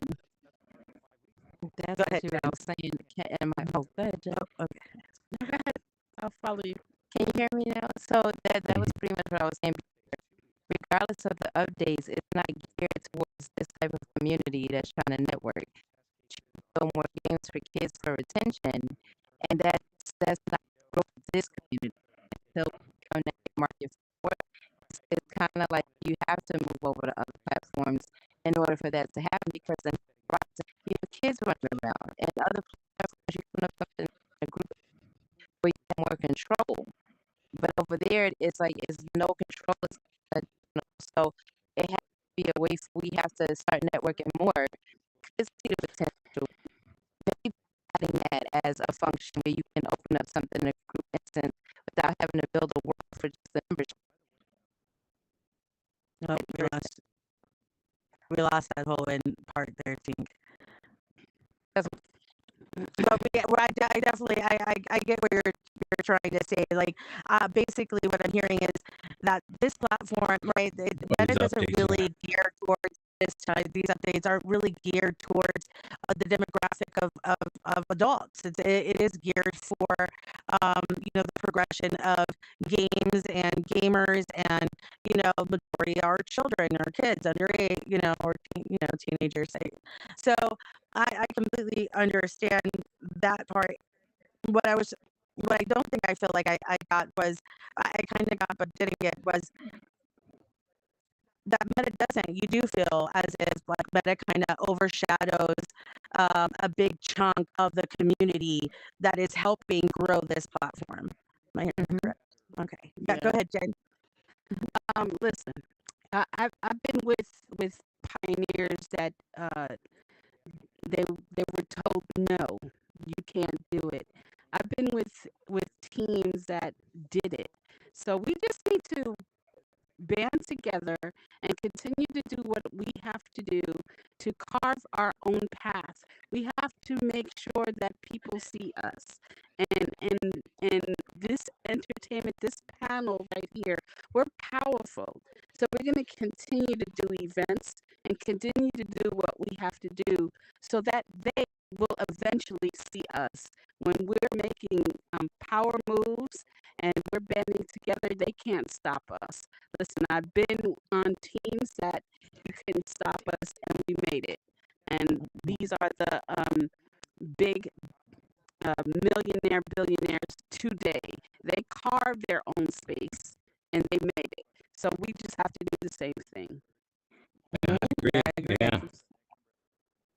Now, and I'm gonna over here real quick. I'm gonna bring you in, Nick, real quick, because you are a game developer. You do focus on the kid games and things like that, but you also do a lot of adult entertainment and a lot of streaming as well, right?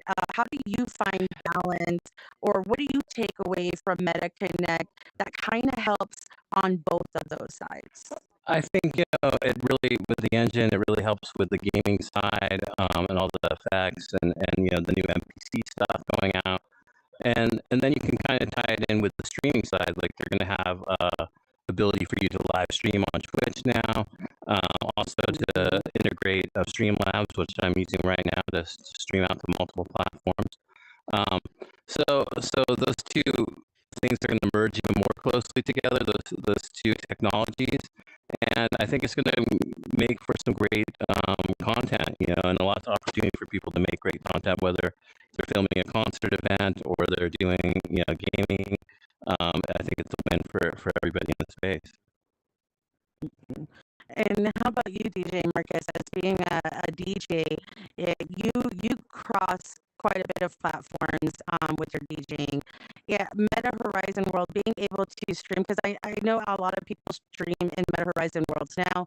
They took that away where due to safety, they called it a safety issue, so where you could only hear the audio out there and from one person, right? This new streaming that they're going to be allowing for us to go, do you see yourself utilizing that a lot to help you progress in being a very well-known DJ in the virtual worlds?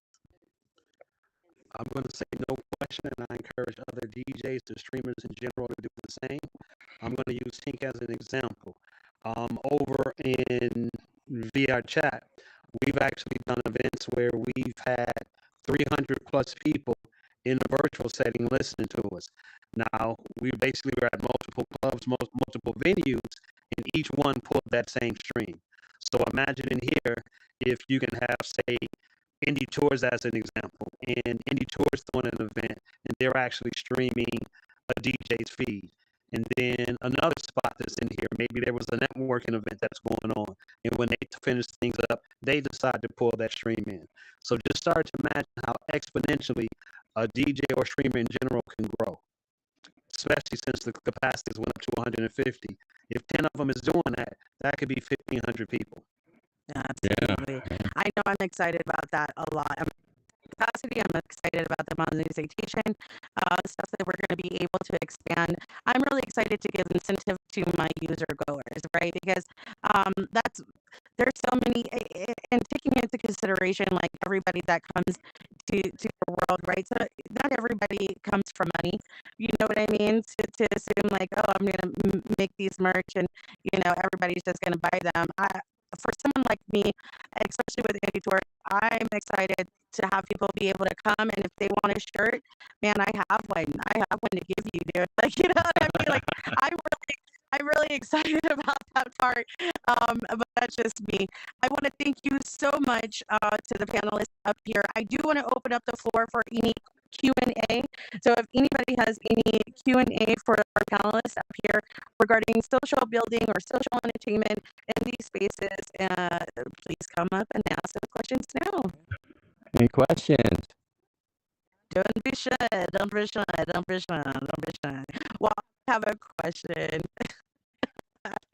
Where can everybody find you and all your information and what you do in this space? I will start. We can start with Ice Code and work around.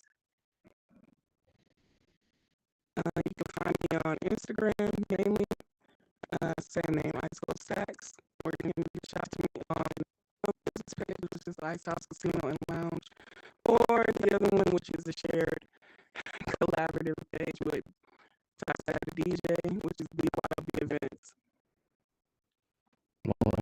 Or you can also find me at VR, mainly over VR chat though. Okay. All right, Miss T. Love 1980. My link tree is in my bio, and my other links there. Just go to Love 1980 on Instagram. Tinkerlove 1880 on Instagram. All right. And Miss Jen Smash. You can Google me, Jennifer Smash, M-A.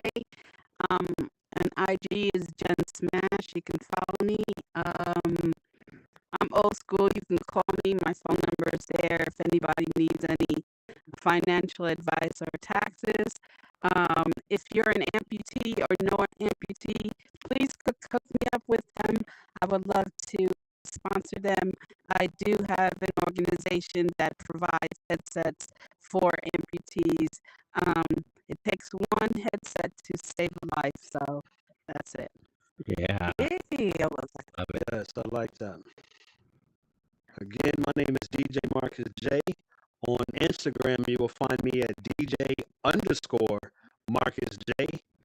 On most Metaverse, or as I say, VR platforms, it's normally just DJ Marcus J, no underscore. As long as you see that silver and black point that you see above us here, if you see that, that is me. So anytime you see that logo, you're definitely reaching me directly. All right. And before we take y'all off the stage, I want to say one quick question. I do have one quick question before we go. Go for it. Go for it. Where can everybody find the two of you? I'll let everybody. Well, y'all can find me at 2to_VR on Instagram. I'm mainly on Instagram, Facebook. I'm a meta girl. I try to go over to TikTok. I do have a TikTok. I also do Zepeto. I have a Zepeto shop too as well. And we also are really big in the Zepeto community. We do live stream over there as well. So you can find me there. Same name. And I'm Nick TVR. You can find me on pretty much all platforms. Nick TVR, Instagram, Twitch, TikTok, Facebook. And if you guys want to rewatch the stream, it will be up on my Twitch. So you can go and check out any highlights, make some clips, share the stream. Yeah, all right. And before y'all get going and off the stage, I did want to end it real quick. Do y'all have any final notes or takeaways to the audience or to anybody out there that is just getting started or thinking about coming in here and working and building either an entertainment or community building? What would you say to them? We'll start with you, Marcus. I don't want to sound like Nike, so I'm gonna add an extra word to it. Please just do it. All right. Yeah, please just do it. No copyright infringement there. I would suggest that if you're trying to do something, get a team. You need a team. You need a reliable team. Team up and just do it. Like he says, just do it. No, I said please just do it. Okay. I Not say get in just trouble with Seattle. I say just do it. I just go ahead and do it. Go ahead. And what about you, Miss Tink? You're on mute, Tink. Just an FYI. I think she's having lip glitching issues. While she gets set, see if she comes back. We're gonna go over to Ice Cold. Miss Ice Cold, do you have any final words or any takeaways for anybody out there watching? Yeah, no matter what platform you're on, find out what your community needs and try to provide it. All right. Wise words. Okay, very nice. Miss Tink, you're on mute. There you go. I kept question. All right. Okay. I didn't hear anything that was going on. Okay. Do you have any takeaways or for the audience or anybody out there in Streamland that is thinking about coming in and starting a community builder or in an entertainment brand? Do you have any advice for them?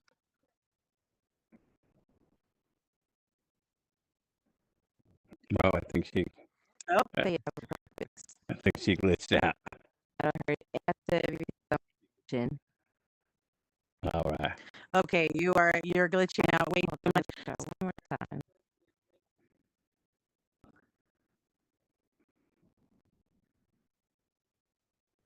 She's gonna get it this time. Well, while she comes back,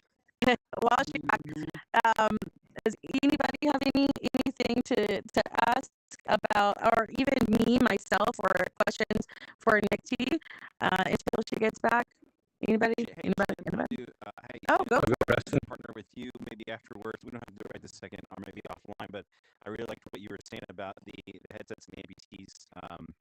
We might have some synergy there. But we can connect afterwards. Yay! Great. This is beautiful. Thank you. That's beautiful. Metaverse and coalition. Yeah. Thank you. The same here. This is Caitlin. I was going to add, in terms of that alleviating suffering, suicide prevention, like I'm right there with you. All we can do to help each other. And while I have the mic, I just wanted to thank all the organizers, including Rebecca and the audience, like everyone who's behind this. And I'm also drinking out of my John Oakes water bottle. It has John Oakes for the sticker on here. So just wanted to, share his name at this event because John was a big, not only fan of the metaverse, but kind of like layers upon layers making this happen. So thanks, everybody. Oh, thank you. Thank you so much for that, Caitlin. Miss Caitlin, will you please repeat the garden and reference that so that we can connect with you if we also want to play in your virtual space? Wow, I just got a full body lift. The garden is called Right Now. It's a spatial sound and well-being garden, and you can reach out to me. I'll share links in our social channels associated with this event, so you can always reach me, CaitlinKraus.com. Okay. All right. Thank you. I want to say something special about Tink. Tinker Love is a big community person that brings people together. She has a unique way of bringing people together. So I'm sorry that she's not here, but she's very important in the community. And if you ever want some advice of putting an event together, talk to Tinker Love 1980. Yeah, give it up for Tink. We have such amazing panelists today. I want to thank Marcus, Jen, Ice Code, and of course Miss Tink for coming out and being part of this. Thank you so much. If everybody could give a round of applause to these amazing panelists, Caitlin in the audience. We have And I just want to give a shout out to RP1, Sean, David, Yin, Dean for helping us put this event together. Appreciate you guys, and I can't wait to see what's coming. And Rebecca, why don't you come on up here? You organized, you got all of us together, you made this happen. This woman was in everybody's DMs. I mean, just really organizing all together. So big round of applause for Rebecca Evans, everybody. Hey! You guys are amazing. Sue and Nick, just you're incredible. I'm so grateful for your time and your expertise and just these panels. I'm just blown away. And everyone for coming, all you guys that I just met. So fantastic. So yeah, thank you all. And one more round of applause for RP1. Yay! We want to thank Sean, Yinch, and Dean ourselves on behalf of Indie Tours. We got to meet them in person. It was absolutely amazing to do the interviews with them. They are just who they say they are in here and out there. So thank you so much for with your transparency in what you're building here. And we are so excited to be here to support. Yeah. And if all of you, if you are interested to see a little bit of Indie Tours and what we do over there, we actually have a tour that is about to be going on. Less than 1 hour. We will also be live streaming that event. We have this event every Thursday and Monday. Monday is Creator Spotlight, where we gather 4 different creators from across the communities and bring them together to really spotlight them and get to know the creators on a more personal manner. And it also allows a lot of networking and a lot of new creators to feel more comfortable in asking those questions. So that is our spotlight, our creator spotlight on Monday at 10 p.m. Eastern, hosted by me. And then today we have our bus tour. Our bus is currently down, so it is being held in our main stage. But we have 4 great creators today, and it is hosted by Miss Whip D by Bots Parties and Events. That logo right over there. She is amazing and an amazing host. She was one of the greeters here. I want to give a big shout out to the greeters. They are volunteers. They were just picked and they were down for the cause. So big shout out to Royal Rose, Unicorn, Dead Unicorn, Yules, with the I don't know what I would have done without y'all. Y'all great are amazing. And thank you everybody for coming. And that is the first Metaverse XR meetup in 2025 conference.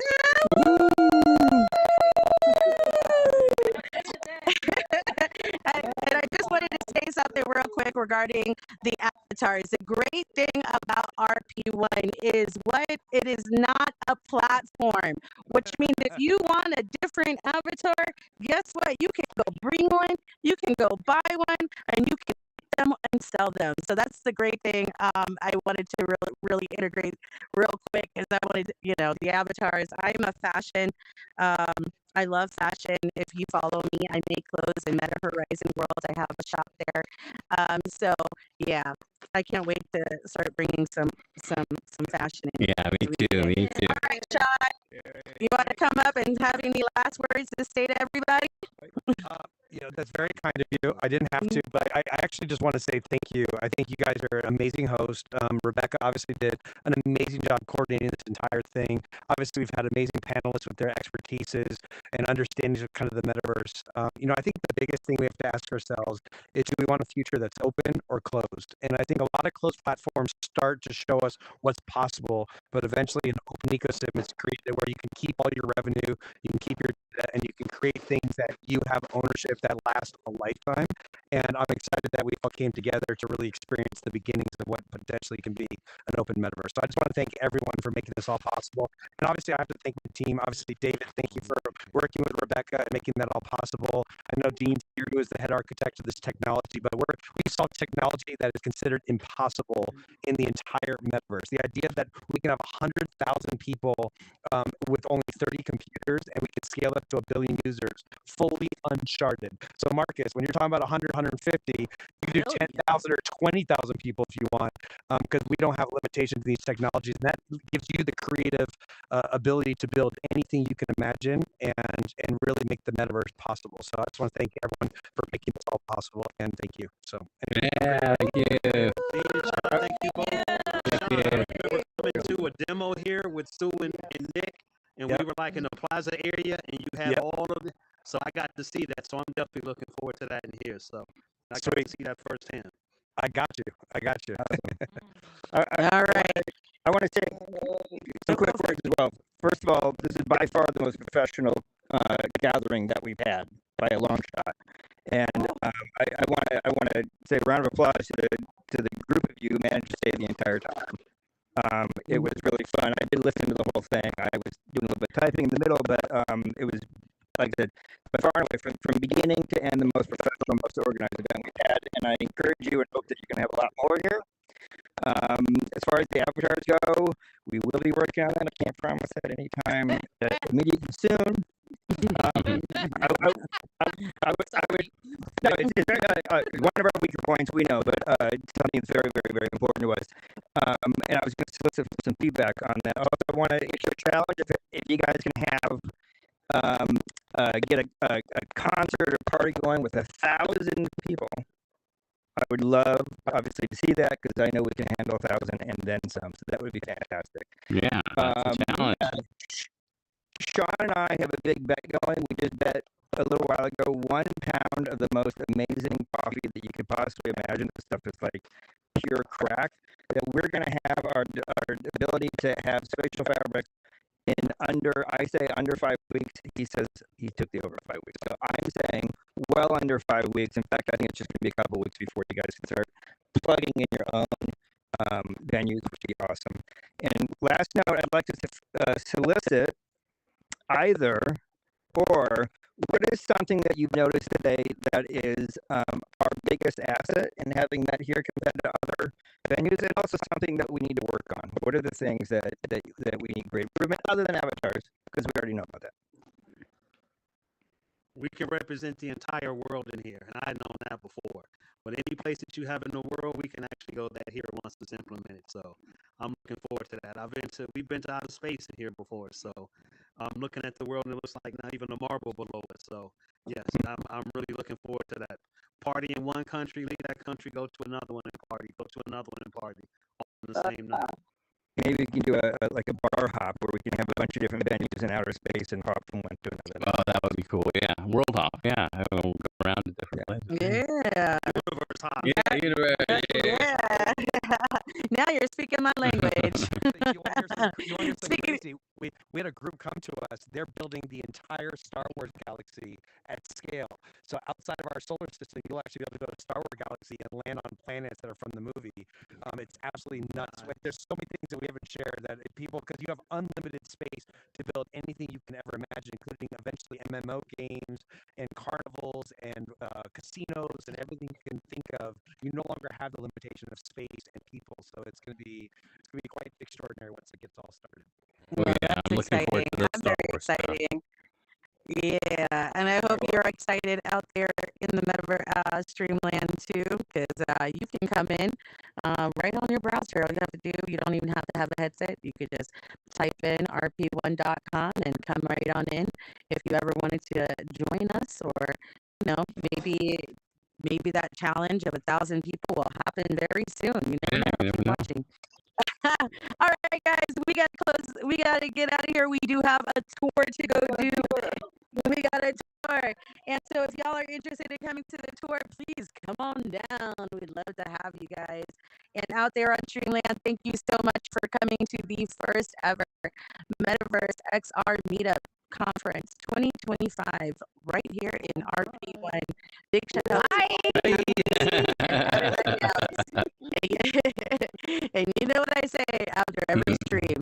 Well, we'll see you right after, and we'll see you in 30 minutes out there because we will be live streaming indie tours with 4 amazing creators and a live performance from DL Cordero. Oh yeah, it's gonna be hot. He is backed by MGM, and yeah, and so you definitely don't want to miss them.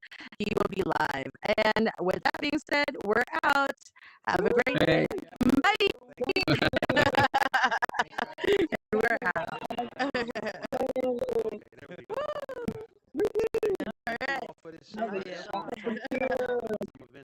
Thank you. Thank you so much, Rebecca. This was fun. This was amazing. It was a good turnout too. You're incredible. Big hug. I know you can't move. Good for you. You have a great night. And we'll catch up later. Okay, I gotta get going because I gotta publish the world real quick before it gets. Kay, it was amazing meeting you.